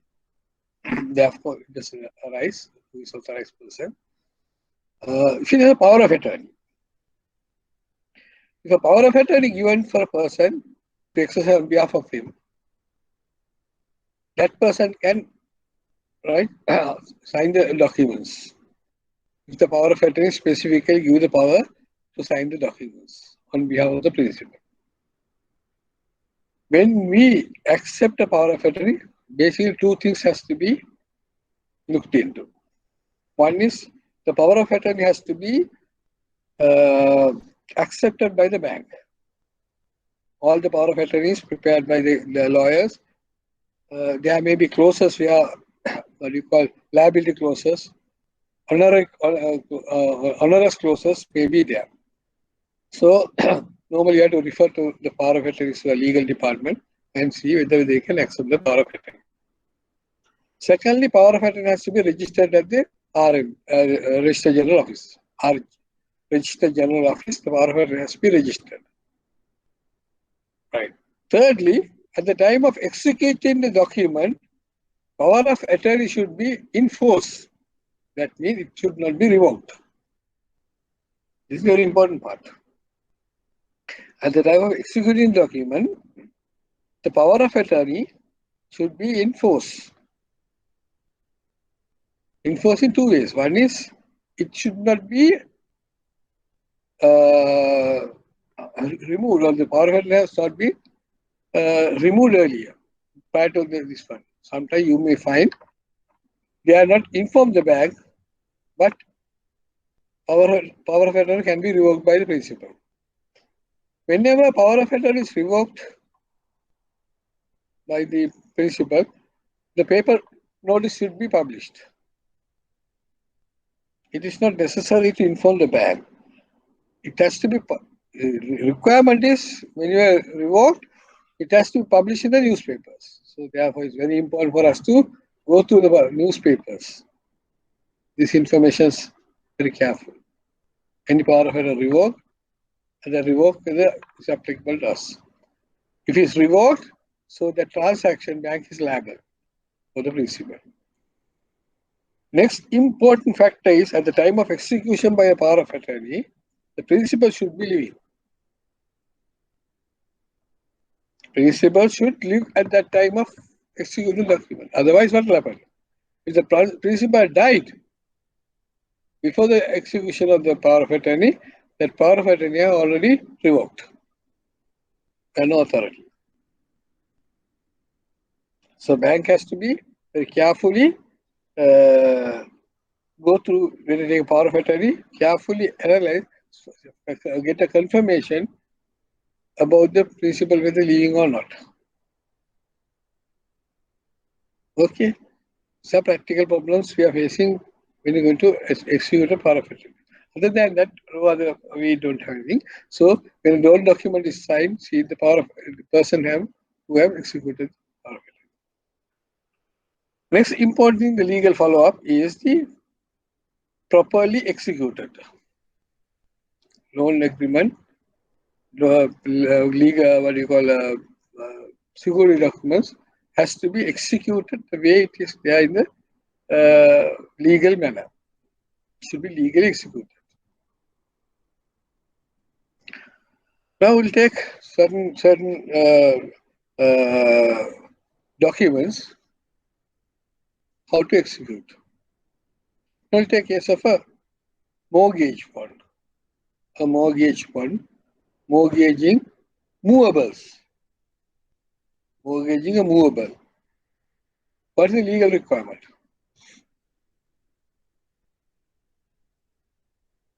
Okay.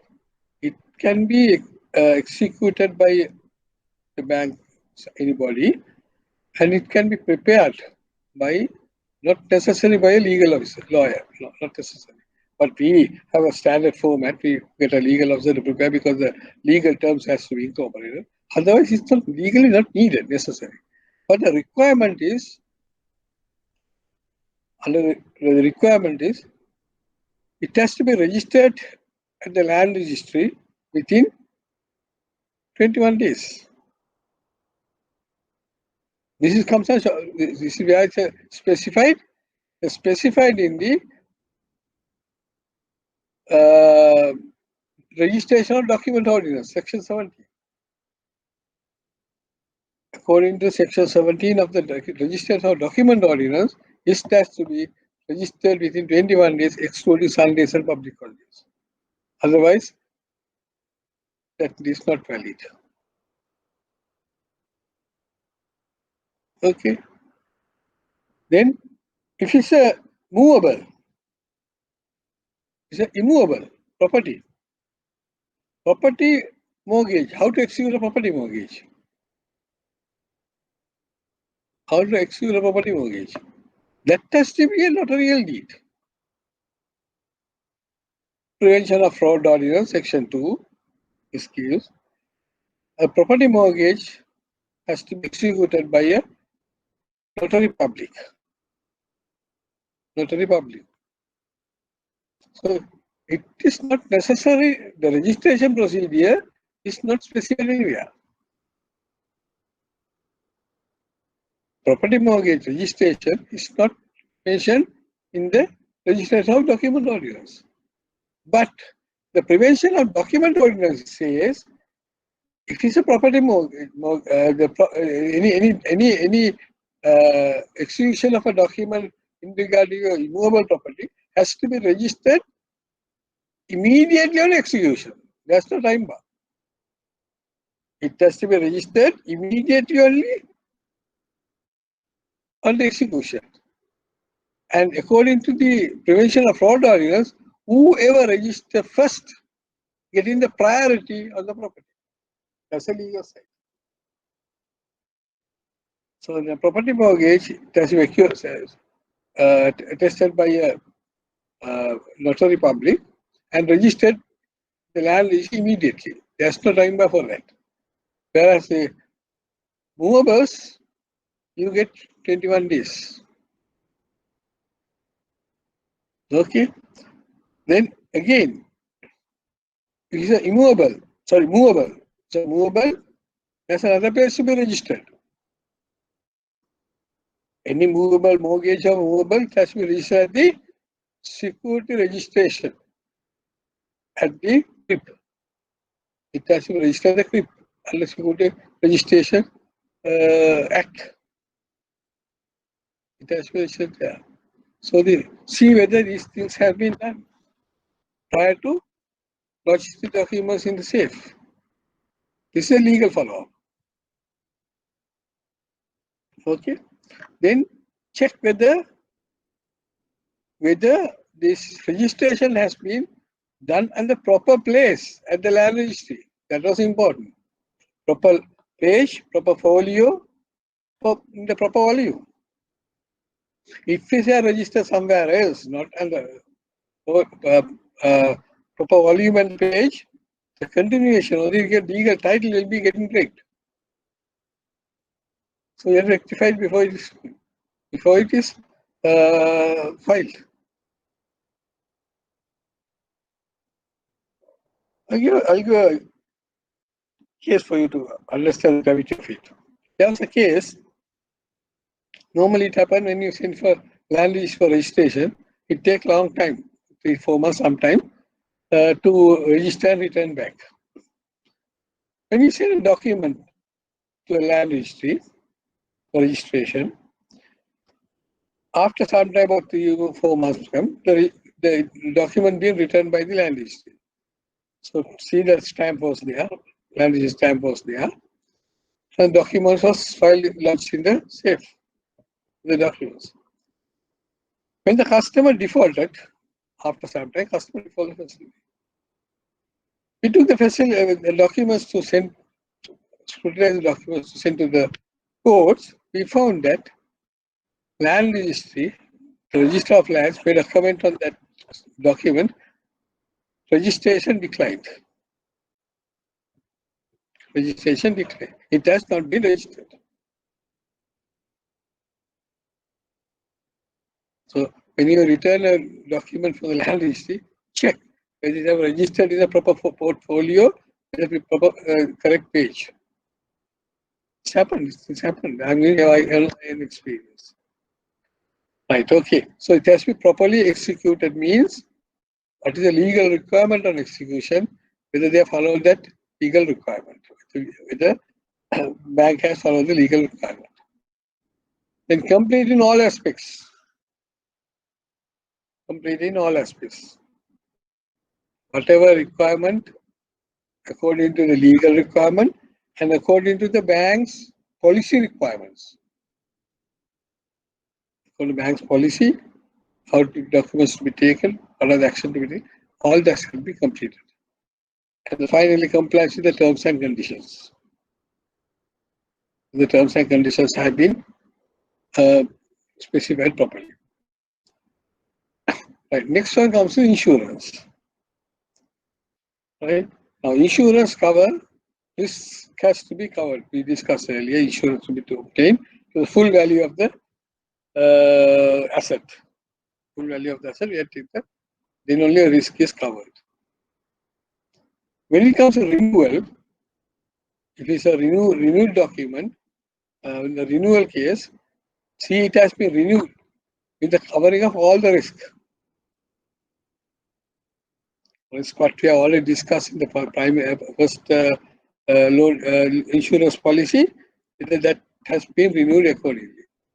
Sometimes you may find, the customers may change the what do you call warranties to pay a lesser insurance premium. Right? Value of the property may be different. For example, but if you have a motor vehicle, it has to be renewed at the market value, not the loan value.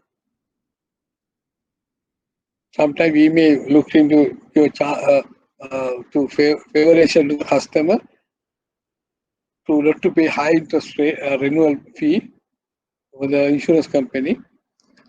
We may work out what is our book balance and what is the market value. Whichever is more, we go for registration. If market value is low and the book value is more, then we register the book value. If the market value is low, if the market value is high, Ukkal is low, when we go for Ukkali. So that is how our policy on renewing policy. And customer may sometime pay for third-party insurance and policy. They'll give the actual amount of the policy for us. So look for the amount paid and see whether any deviation, immediately rectify it. So best practice is to renew the insurance cover. What we have to do is take a standing order and pay the insurance by the bank. Insurance renew at the time of renewal, bank to pay. So that's the best option available for us. Okay, so these are the facts, steps involving first step in our recovery management, supervision, monitoring, and follow-up. And next will be, I had sent this, I think still not uploaded this one. Therefore, the second next step is to look for the warning symptoms. Okay, so which still not is uploaded. Therefore, we'll discuss, right? And the handout will be uploaded by Monday. Okay, let's go to this one. So what next step is to we have got the can you see this slide? Can you see the slides?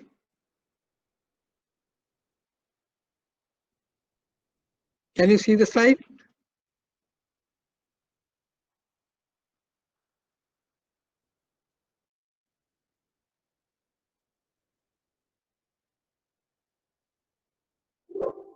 Hello? Can you hear me? Yes, sir. Okay, so let's go ahead.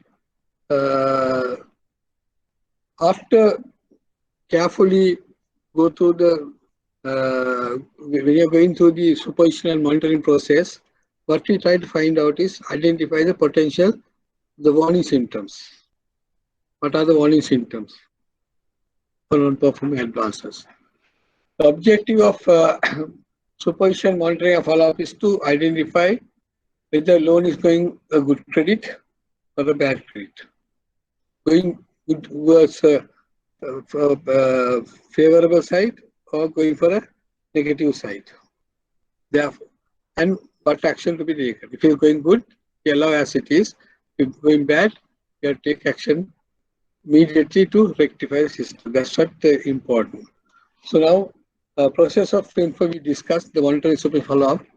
Next step is to identify the warning signals and identify the causes for failure. What are the causes for failure and analyze the core problem. So in the first session we said recovery management is solving the customer's problem.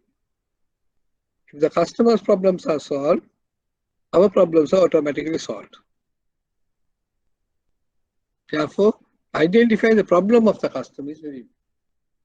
For which we may use this monitoring supervision follow-up procedure to identify the warning symptoms and identify the causes of failure and try to analyze what is the problem. What's the problem? First, there's a problem. Identify there's a problem. Problem has to be, what you call, should come to surface. Right? So therefore, the problem is not coming as a problem. You may come as a symptom, problem of a symptom. For example, if you get a headache, it is not a problem. It's not a what do you call something. It is a symptom of a problem. Something internal problem, symptom. If you have a fever, fever is not a problem. Fever is a symptom of a problem. So therefore, it will reflect like somewhere as something. Similarly, when you look at the customer's check return, it's not a problem. It's a symptom of a problem. So we have to identify what is the problem, define the problem exactly. Where the problem is. Bouncing a check is not a problem. It's a symptom of a problem. Then what's the problem? Why the check has been bounced? Simply because of no funds. So can you stop with that? So what we have to analyze is what made the customers to deteriorate the sorry, cash flow. That is how serious the problem. Why the cash flow is deteriorated? What the reason for deteriorating the cash flow? That has to be developed. Then if you analyze and find out the reason for this cash flow problem, then you can identify how to solve the problem. How to solve the problem. We'll go back to the last session, what we did in the working capital finance. Right? Working capital finance, we go back to that example. Now, if you see, right, the customer is asking for a facility, temporary facility, TOD. If you ask the problem, he says he's having working capital fine. He's unable to meet the checks. That's why he asked. Then, what's this is not a problem. Problem is not sufficient funds to pay check. Problem is for what factor he issued the check. When he issued the check for purchasing of inventory, the problem is what happened to the inventory. Whether that inventory is sold, then what happened to the money? If the money is not come to the bank, then there's a problem serious. Identify that. So you have to get where the problem is. Detect carefully one step by step. Okay. So this is where the problem recognizing a problem is very important. It is a credit officer's job to make sure that the bank always knows current situation, where the customer is. Is in healthy, steady, or marginal. Is healthy, no problem. We can go continue with that. Is steady, still we have no problem. But marginal customers, we have to be alert. Because it can be deteriorate anytime. When you deteriorate it, customer in trouble. So default comes at this point, in trouble. Therefore, bankers hate surprises. If a mispayment comes as a surprise, then usually the relationship manager hasn't been watching. You are not watching the customer. Why it became a surprise? Now, for example,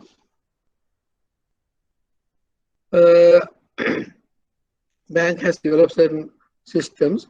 If the customer has not paid the loan installment in due date, how the bank comes to know that installment has not paid?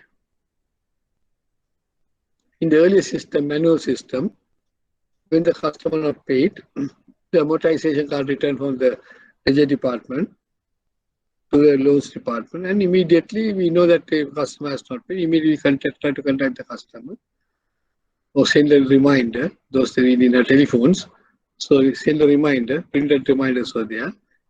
Within 1 week, customer not responded. We try to visit the customer to find out what has happened. But today, with all this technology, development technology, everything is now automated. The system is automated now. If the funds are available, it's recovered from the account. Once not, then it is not there. It's not recovered. So how the manager or the bank comes to know that this loan has been not recovered?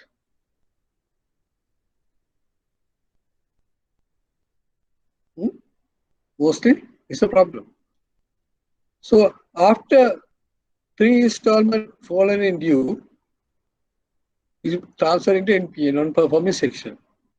Once it's transferred on non-performing section, There's somebody else in the top.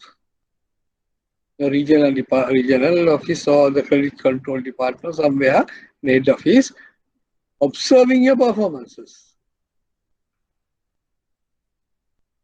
Then, for example, we say the regional office. They detected that customer account has been transferred to NPA. 90 days installment in following areas. So he, on the calls, had asked Mr. So and so, yeah, that Mr. So and so account has been transferred to NPA, no? What has happened to him? Huh? Every other had loose would deal with it until such time bank does not. Why the reason?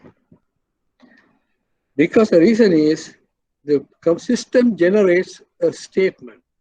Every day in the morning, there's a statement generated on the system regarding an unpaid loan installment. There are 3 copies, one for the manager, one for the creditors, one for the file. Now, this is very important reports. There are hundreds of reports are generated. That's not the problem. So specifically, these returns are very important to take immediate action to rectify. Okay, this is where the identify the problem where the customer, why the customer default. Early one system, they refer to the bank to anticipate. We always anticipate the warning. There's something will happen with customers, business, customers account, customers performance. We always anticipate. Everything not perfect. Then try to detect and recognize the problem. Detect and recognize the problem and report the problem as early as possible, so that the prompt corrective action can be taken to avoid problems. Very important. Immediate action has to be taken. We have seen that it's called something, it's called the iceberg. In iceberg, 20% of the iceberg can only be visible. Just 20% only can be visible. 80% of the iceberg is under the water. You cannot see the size of the iceberg. You see only a small amount. The natural glacier. It was in website. I got it. Now, this is very important principle gives us. Customers' problems, 20% only visible. 80% are under the water. So your job is not to solve this 20%. We try to solve this 20%. Customer have no funds to pay the check. We give a TOD. That's 20%. It will not solve the problem. We have to find out why the reason customer didn't have cash flow. That is 80%. If you solve that problem correctly, the 80% problem will be solved automatically. It's called 80-20 rule or Pareto's rule. So whatever you can see is very small amount. Therefore, if you react for this small amount, it will be a disaster. Right? We have a good example for this. What happened to the Titanic? What happened to the Titanic ship? Have that Titanic ship was straight away knocked against the iceberg? No. Captain saw the iceberg in advance. The ship is heading towards iceberg. It will knock the iceberg within a shorter time. So captain immediately turned the ship to avoid to knocking the iceberg, turn the ship. But didn't realize the size of the iceberg under the water. So it's on the center of the vessel only, iceberg was stopped. The ship was broken in two. The gravity of iceberg is that. So therefore, this principle is very important for us. Any problem of the customer, 20% visible, 80% we have to investigate and find out. It is not visible. So find out the internal factors, external factors, to why it has happened to the customer to behave in this manner. Then you can solve the problem easily. Okay. So warning symptoms are periodical. We can identify the periodical financial data indicating unexpected changes in the balance sheet, income statements, or the cash flow statement. Unexpected changes. Expected changes in the what do you call your projection, you are taking into consideration. When you do projections, expected changes you take into account. But unexpected changes we are not taking into account. When things happen, only we have to identify what is those happening to the balance sheet, profit and loss account, or the cash flow. Mostly, these unexpected changes can be seen from the operation, which are troubling are inventory turnover solving. Inventory turnover slowing down. That is, number of days taken for inventory turnover is slowed down. How to detect that? That's a inventory turnover ratio. We can identify one inventory turnover ratio. Then secondly, account receivable turnover ratio slowing down. That is data collection period. Data collection period slowing down can be detected by, again, number of days taken by the debtors. It can be deteriorated, you can identify with that.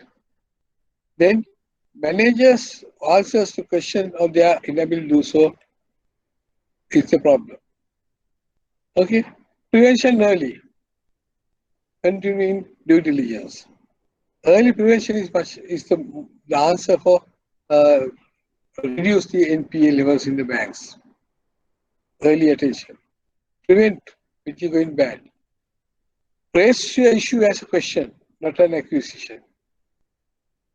චෝදනාවක් නෙවෙයි, මේක යෝජනාවක්. Raise your issue as a question. If you see something in the customer's transaction, operations, ask a question. Don't accuse the customer. Then management may not be able to see it because they are focused elsewhere. The customers may not see the problem because they are focusing something somewhere else. Especially, they are in the focusing on business level. They are focusing on the day-to-day business operations. But banks are focused on their financial behavior. Therefore, you may be doing a favor to identify the problem. They may be able to quickly ease your mind. They may be able to solve the problem. So, only thing is, you see a problem. The question has to be identified. Better to ask than to wonder. Right? Active versus passive. Active, directly involved with the customer without going behind the problem. It's called passive. Asking from somebody else, not without asking of the customer. It's not a favorable thing. Lender as a partner with a common interest. Why we have a common interest? Lenders, because they are partners of their business. We all have a similar interest of like a customer in their business. The customer having interest in his business about the profits, we also interest in his business and the profit. Why? His profits are our repayment. Therefore, we are going in the same direction. They have the permanent lifetime ownership, owners having for lifetime interest. Our interest is fully till the loan is recovered. But if a 5 to 10 day delinquency or breach of a loan convenience is not a warning symptom. The problem is already there. After Bombay, Pipura passe, Pipura Nisara hoyaganna ඕනේ. Pipura passe කොඩු වල ඉවරයි. So 5 to 10 day delinquency for a breach of a loan covenant are not early warning or signals. Their problem is there. So අපිට දකින්න මෙන්න මේ problem තමයි දකින්නේ. Symptoms නෙවෙයි. Time is everything. Okay, best time to deal with the problem is when the problem is developing. When the problem is developing, try to solve that. Loan monitoring and accurate real-time rating is if you only recognize a problem as a payment avis, that it is usually too late to fix them. loan එක default වුණාට පස්සේ solution හොයන එක is not a good thing. It's too late, right? The most major banks and business unit, that is credit officers, carry full responsibility for monitoring the early warning signals and rating the borrower. So that is your responsibility as a credit officer. Right. Let us go to what are the monitoring devices we are having. So I have developed this module. There are internal source information sources. There are external information sources. Internal information sources are which is available inside the bank or inside our institution. External are what this customer is given to us or what is external available. So internal information sources are divided. I have divided in two groups: basic informations and secondary informations. Basic information is available in the desktop. Basic informations are already available in the desktop. To what extent we can identify those warning symptoms. Secondary informations are which customer gives to us. Financial statements, operational reports, which customer gives to us. Basic information, the current account, credit card account is already available. External information, there are two things: formal informations and informal informations. Formal informations are inspection reports, environmental factors, newspapers, and informal informations are site visits, gossips, grapevine. Okay, let's see, let's run the current account. What are the warning symptoms appearing to the current account? Accounts maintained by the customer. Right. Bouncing of check. Earlier, I discussed this one. Why the checks is bouncing? Why the checks are getting returned? Right? That's a symptom. When the customers are having financial difficulties, he is not unable to meet the checks on the due dates. He not be able to deposit the money to the checks on the due dates. So that's not a problem. It's a symptom, warning symptom. It's a signal. Why checks getting returned? Why checks are getting returned? Because there are no funds. Can you satisfy with that answer? As a bank, we have to go a little beyond that. Why checks are returning? Because why the reason for issuing the checks? I told earlier also, it is for the purchasing of inventory. If the checks are given for purchasing of inventory, then what happens to sales proceeds? Whether it comes to the bank or it has gone somewhere else. That has to be found. What has happened to sales proceeds? Why it has not come to the bank? That's a problem. It's a problem.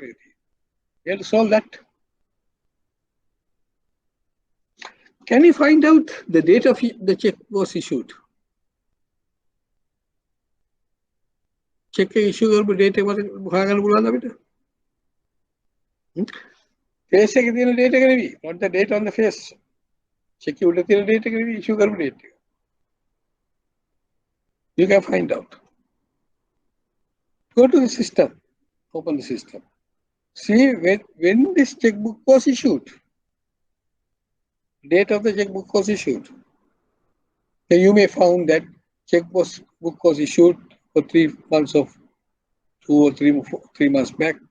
And the first check was issued on such as a date and sequence of issuing checks on that date.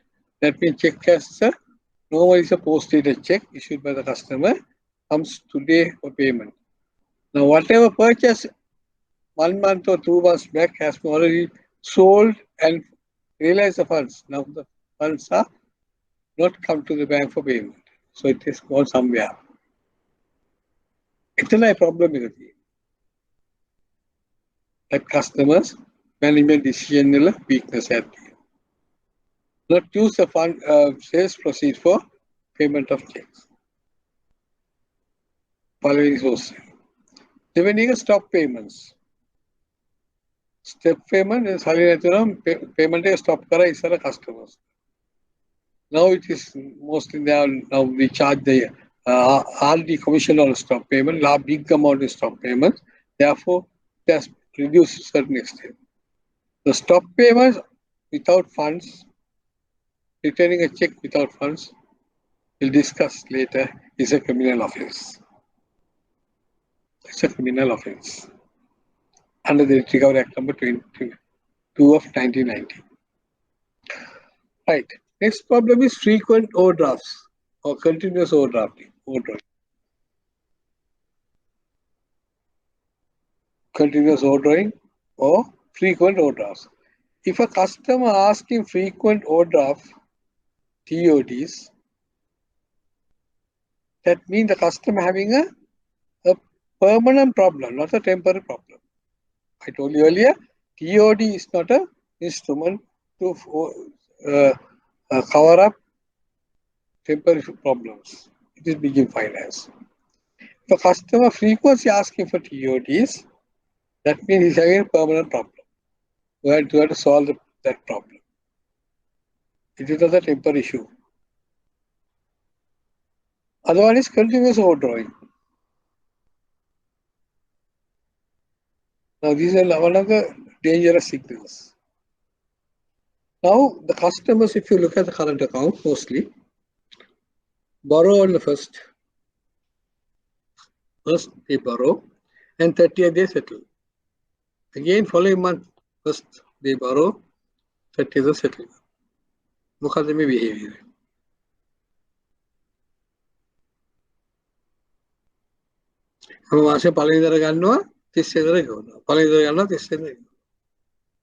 If you analyze this account, value pay cover the order first mass I think settle this can be discontinued. Early order has discontinued. Why? He settled on 30th. So every time you show in the system that he has borrowed first. So if you look at history of the customer, continuously owed on the account. That means, in other words, he has utilized a temporary overdraft for his permanent financial problems. With problems can never be solved. Okay, මෙතන ආව මට මතක් වුණා පොඩ්ඩක් බලන්න. අපිට මේ current account එක කියන්නේ මොකක්ද? Yeah. What's a current account?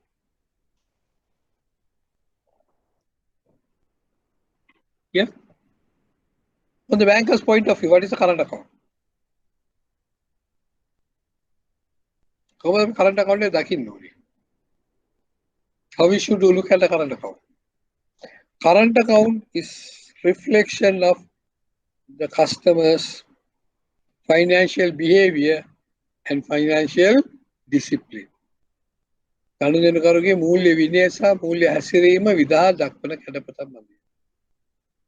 have to view a current account of the customer in that manner. Financial behavior, financial discipline. Financial behavior, how he deposits the money, what is the frequency of depositing the money, what frequency is receiving the check, what is the balance maintained in the account, whether it is with the minimum balance and little above the minimum balance, or continuously overdrawing the account, how the operations are. That is a financial behavior. Financial discipline is meeting a check or meeting a commitments, right? Settling the overdraft on due date, making money available for the payment of check. That is the financial discipline.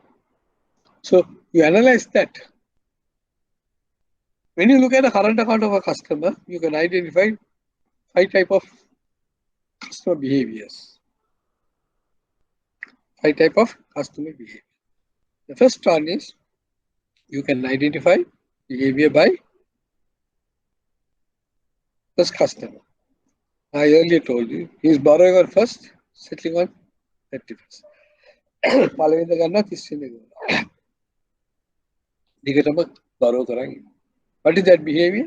Why he behave in that manner? Why he behave in that manner? He knows that somebody in the head office is looking at your accounts. ඒ නිසා account එක order කරන්න දෙන්නේ නැහැ. ඊළාට settle කරනවා. Borrowing from somebody settles the loans. Now, what is the risk of this customer? What's the risk of this customer? Number one, if the customer not settle on the due date at the last year, last year give will 35 days will pay it. So it took 5 days more. What has happened? And that 5 days you have no delegated authority. You have delegated authority for 30 days. So balance 5 days you have to get the covering approval from the higher management. If the covering approval given by the management, of course, your liability is solved. But if the higher management not given the authority, covering approval, covering sanction is not given for exceeding your daily authority, then you are in trouble.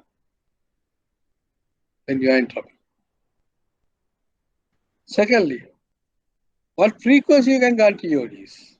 This practice of bank. What frequency you can grant TOD? If you grant a TOD for a customer, you can grant for next 3 months. Only once in 3 months you can grant a TOD. So you are continuously granting TODs mean you have violated your daily authority. These are treated seriously in the banks under disciplinary court. Why take a personal risk on this? Okay, second person. He's a good guy. He's ordering the account once in 3 months or 4 months and settles. And once in 3 months he borrows. And also his behavior is every time he borrows little more than what he had borrowed earlier. That means his OD limit gradually TOD amount is increasing. What is that behavior? What's that behavior? That customer is a rolling customer. He is having 2-3 accounts in other banks.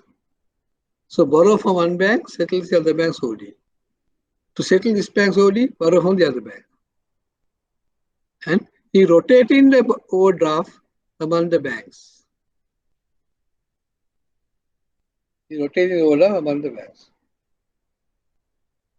Every time he borrows little more. Why?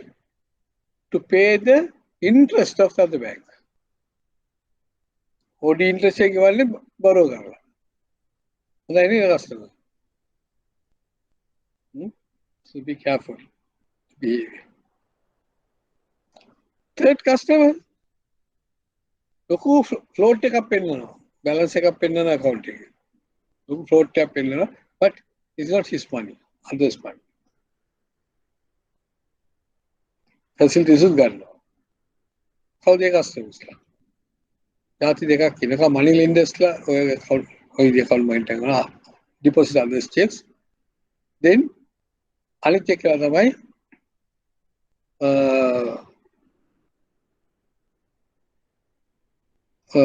sales reps ලා. Sales rep වල කරන්නේ principal ගේ checks එයාගේ account එකට දාලා ලොකු float එකක් වෙනවා. අපේ limit එකක් ලොකු limit එකක් ගන්නවා. දැන් මේ account එකේ තියෙන problem එක මොකද්ද? ඒකක් තමයි high number of check returns.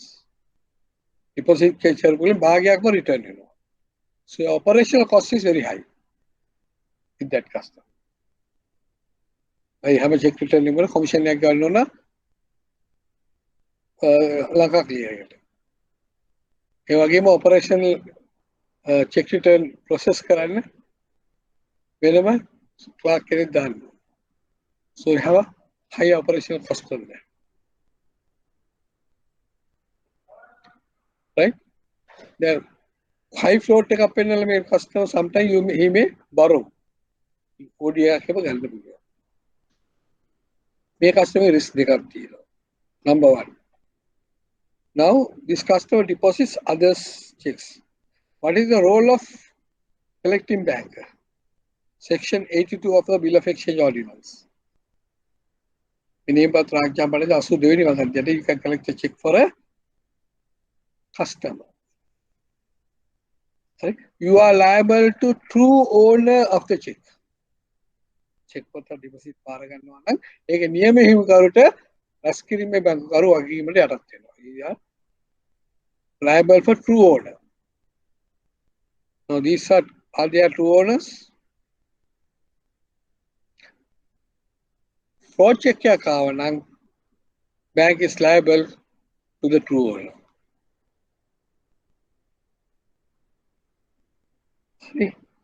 ඊළඟ ප්‍රොබ්ලම් එක තමයි මාස 3-4ක් යනකොට පත්තරේ නෝටිස් එකක් එනවා. So and so is no more in our company. Therefore, any transaction of this person, we are not responsible. Then අපි කොහෙද නවතින්නේ?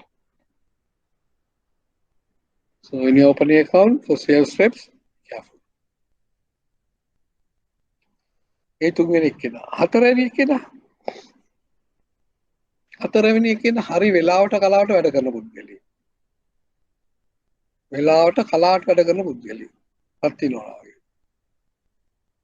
චෙක් එකක් එනවද හරියට එන දවසේ ඒ වෙලාවට චෙක් එකේ ගානට සල්ලි දානවා. He deposit the money to meet the check.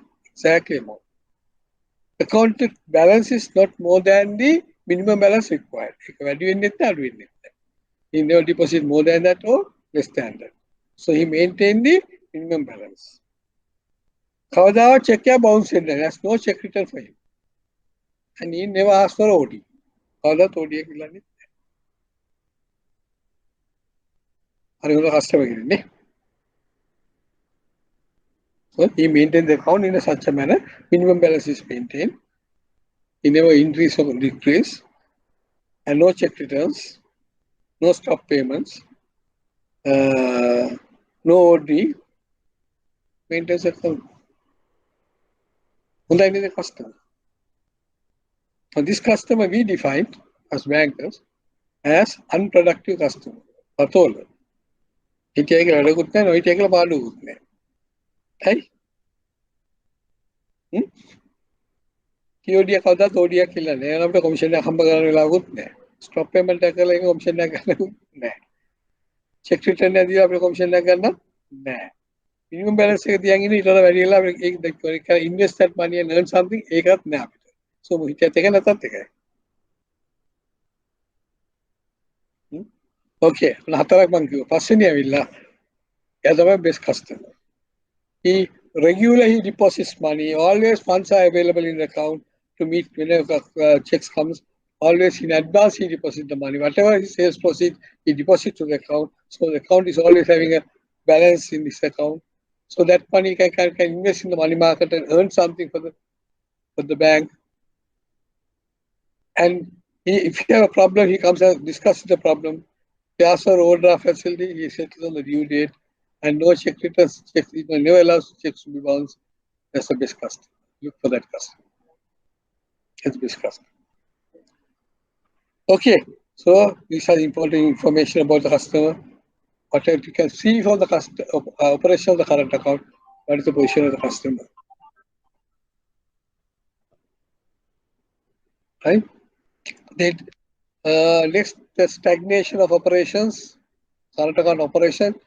Now, earlier, of course, we were doing manually, we can see, but now, when we can individually, you can go and find out in the system the customers are not coming back with us. But one instance you can identify who in the front of his people. If a person regularly comes, if you are not coming to the bank, I didn't try to find out what the reason why that customer is not frequently coming now. Sometimes some problem may have with that. Then non-returning sales and purchases to the bank. This is another important information, a warning symptom for us. Now, in the current account, deposits levels have been not much. Also, he's not issuing much of a checks. He's not depositing checks frequently, right? So, therefore, you may find that this customer has some problem. Right? You call the customer. මොකද මුදලාලි දැන් ඉන්නේ නැති ඉස්සර වගේ අපිත් එක්ක තරහද business නැති අපිත් එක්ක මොකද? You just ask. Sometimes you may find that customer may say that දැන් නම් අපි සර් checks issue කරන්නේ නැහැ සර්. අපි දැන් business කරන්නේ cash වලට. We do business only on cash, no check transactions. Seems to be good customer, no? Value හොඳයි නේ. But internally something wrong somewhere. You go and find out. Why he is not issuing checks? Because his creditors are not giving credit to him. His creditors are not giving credit to him. That's why he is not operating accounts by giving checks. Maybe. So what is our position? What we have to see is that if the creditors are not trusting him to give credit, how can we trust him and give a loan? That's the position on our part. Okay, so these are very, very important things we are looking at current account operations. And also large cash withdrawals. He deposits checks and all, he'll ask withdraw cash. And always the check deal is, and the issuing checks are very, very low. So that is also a warning symptom for us. Why? He deals with the cash. Most is money lenders accounts, you can see this. Then payment delays and installment getting arrears. The interest getting payable good. The frequent inquiries, right? Always asking inquiries from the bank. So some other information is giving symptoms about the current account. Okay, so the current account operations are very, very important information for us about giving warning symptoms of the customer. Loan account, overdraft. There's one more account which is not, we are not mostly not looking into that. That is credit card account. Now, most of the customers having credit cards, 1 or 2 credit cards they may are using. So what the bankers should do is get this credit card statement. What are the information available in a credit card? You go through that. Basically, 4 information are important for the banker. Number 1, what is the credit limit given by the issuing authority? That credit card issuing authority, what is the credit limit given? But don't get misled. So some banks are giving very high limits. When the customer needs or not, they are giving high limits. They are taking risk. So we should not go by carefully identify whether these customers are being given unnecessarily high limits. That you can check with the customer, but what amount of the operations you have got to go through, what is the amount from that limit he are being utilizing. For example, if I go to 1 million limit, if you are usually 100,000 or less than that, right? So that is his capacity is that, not the 1 million. Capacity is within 100,000, he operates. That's his capacity. So his performance capacity, we can identify with the credit card statement. Number 1. Number 2, what purposes he used the card? Normally, credit card is issued for consumption purposes. This cannot be used for business purposes. Only for consumption purposes. So what consumption purpose he has used this card? Whether he has used in the supermarkets, petrol sheds, liquor shops, then identify the identify the person. Where he has used the card. That's the second information. For which you can see this social standing. If you look at that analysis, if you find if a customer is using the card to get cash right? Frequently getting cash from the ATM machine, then what is indicates you? What is the one symptom for you? That customer having some liquidity crisis situation. If you're frequently getting cash from the credit card, he's having a liquidity problem. Third, how he settles the bills. On the due date, cycling due date, whether he pays the entire amount, and he's a good disciplined customer. On the due date, if he pays the full amount, he's a disciplined customer. Financial discipline is there. If he pays a part of part payment and paying interest and continuing his card, then he's having, you can see that he may have financial difficulties. If customer utilizes full amount, maximum amount, and paying only the interest, then that customer is a risky customer. So any moment this account, after 90 days, this account will go NPA. If this goes account NPA, you have to transfer your accounts also in NPA. Right? Total limit එක ගැන කතා කරා. මොනවටද පාවිච්චි කරේ කියලා කතා කරා. cash withdrawals ගැන කතා කරා. customer ගේ settle behavior එක settling ක්‍රමය හිතා. මේ බයික් අපිට පුළුවන් credit card එකේ customer ගේ financial behavior එක identify කරන්න. එක customer කෙනෙක් ගැන කියලා අපි නවත්තන්න. Next term we can discuss on the next week. මට customer කෙනෙක්ගේ credit cards එක හම්බ වුණා. Credit card statement. When I scrutinize his credit card, customer මට පල් පාට එකක් දැම්මා. Foreign bank එක credit card එකක් තිබුණේ නැති. මේ card එක statement එක දිහා බැලුවම මේ card එක සත්‍ය මාසෙකට සැරයක් නැත්නම් දෙකක් have been used at the Belize Club එකේ. Belize Club එකේ use කරලා තියෙනවා මේ card එක සත්‍ය මාසෙකට සැරයක් නැත්නම් දෙකක්. What the information you get from that? What information you get from that? He's a gambler. He's a gambler.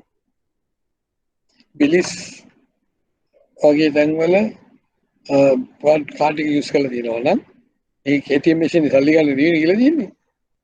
So he's a gambler. So can you entertain for a facility? This is important. So these informations are available on your desktop. What extent we are using that information analysis? So warning symptoms we can identify is there. Only thing is we have to find out the source and nature and analyze it. Okay.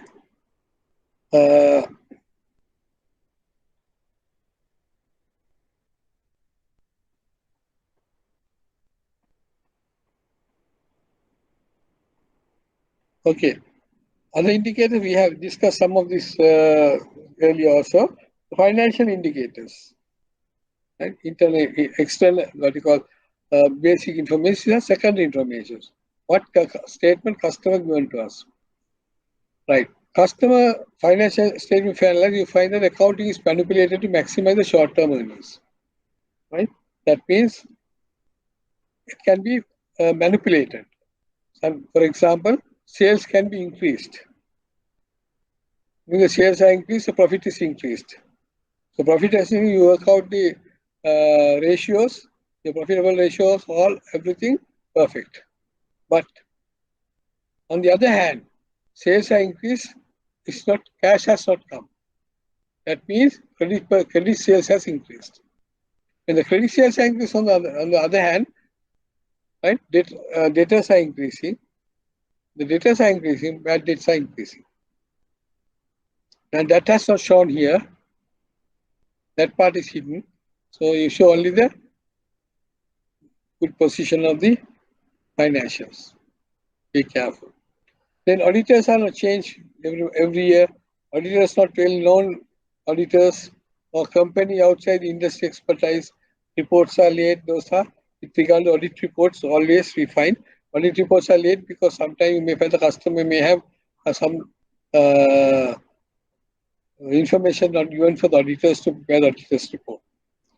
The company does not have a certified financial statement. If you ask for quarterly statement, they have not in a version to provide. So financial statement are prepared not according to standards, poorly prepared. All when you see the cash balance, cash in and decline, and the, regularly TOD is increasing. That means customer having financial crisis situation. Then credit lines not cleared up annually. That creditors not paid in regularly. Then merchandise returns and cost increased. Merchandise stock sales returns. Sales returns are increasing. That means it's reduced what a sale is not market accepted by the customer.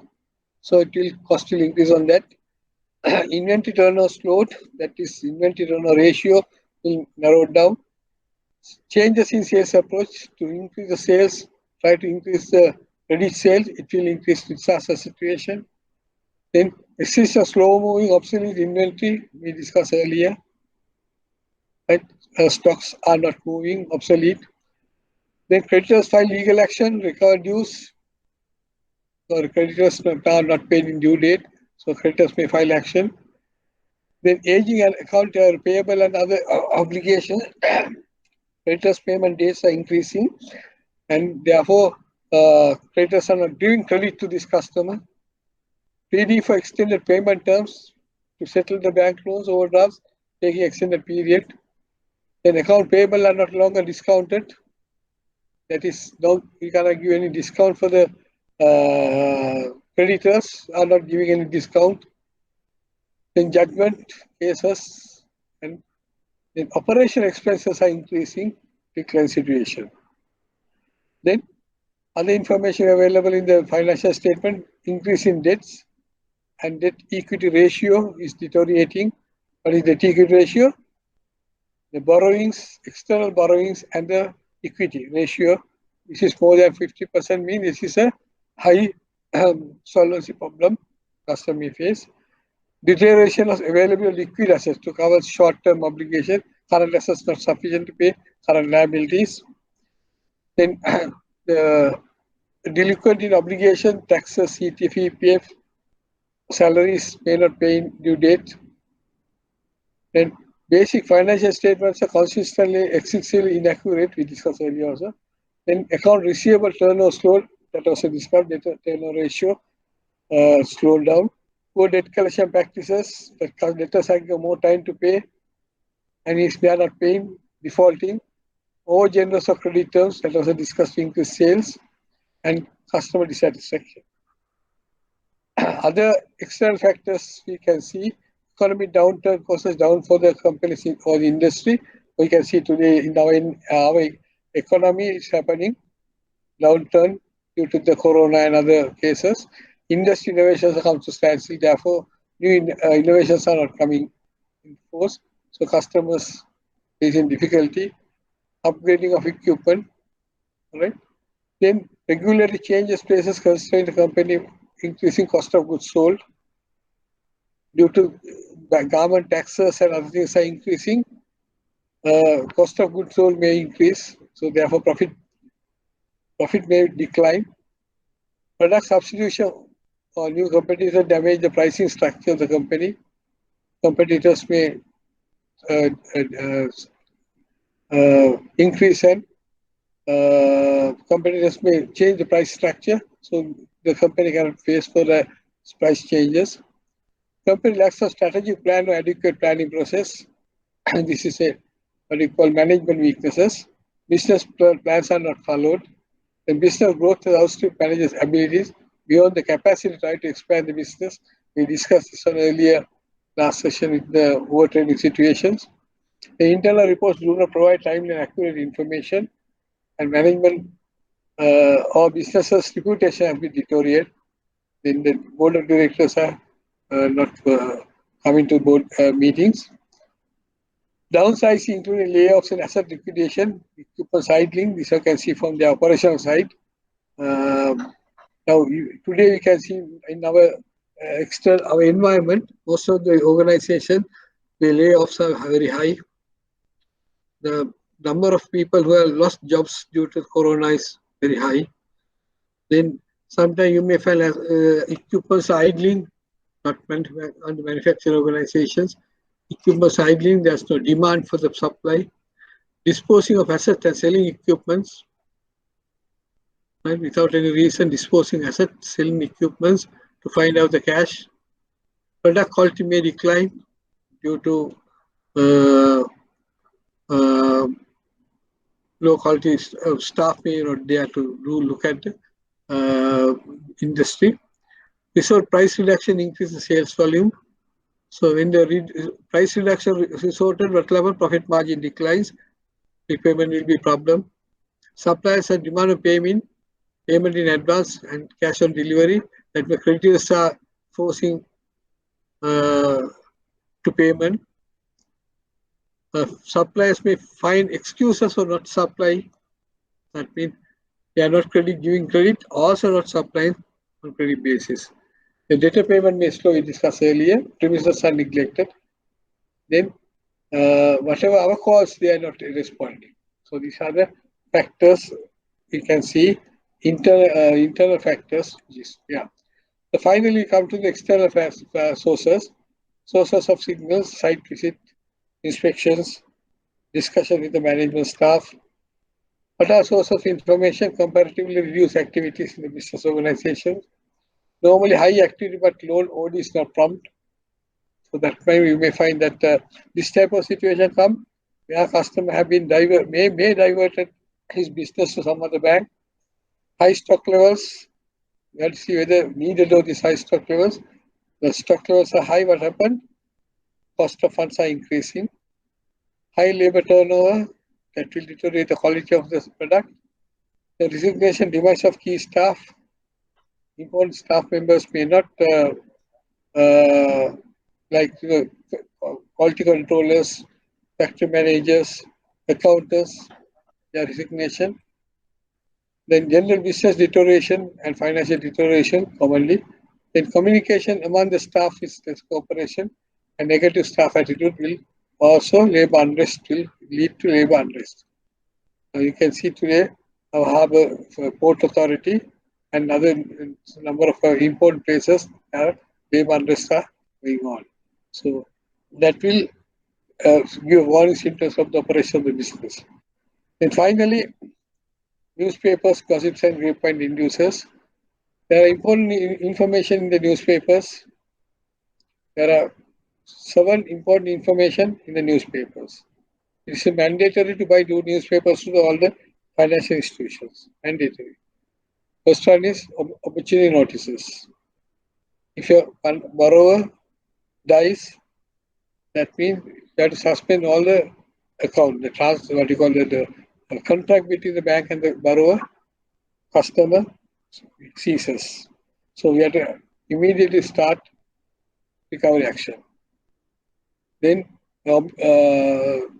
parade notices. If a customer, the bank publish a parade notice of our customer, be careful about our facility. Then NISI orders. We'll discuss in details next session. NISI orders mean judgments against this customer, published in the newspapers. Then testamentary cases. Friday after every month, Daily News, Dinaharan, Dinavina publish this testamentary cases. See whether any of our deceased customers' estate has been under that one. Then we will file our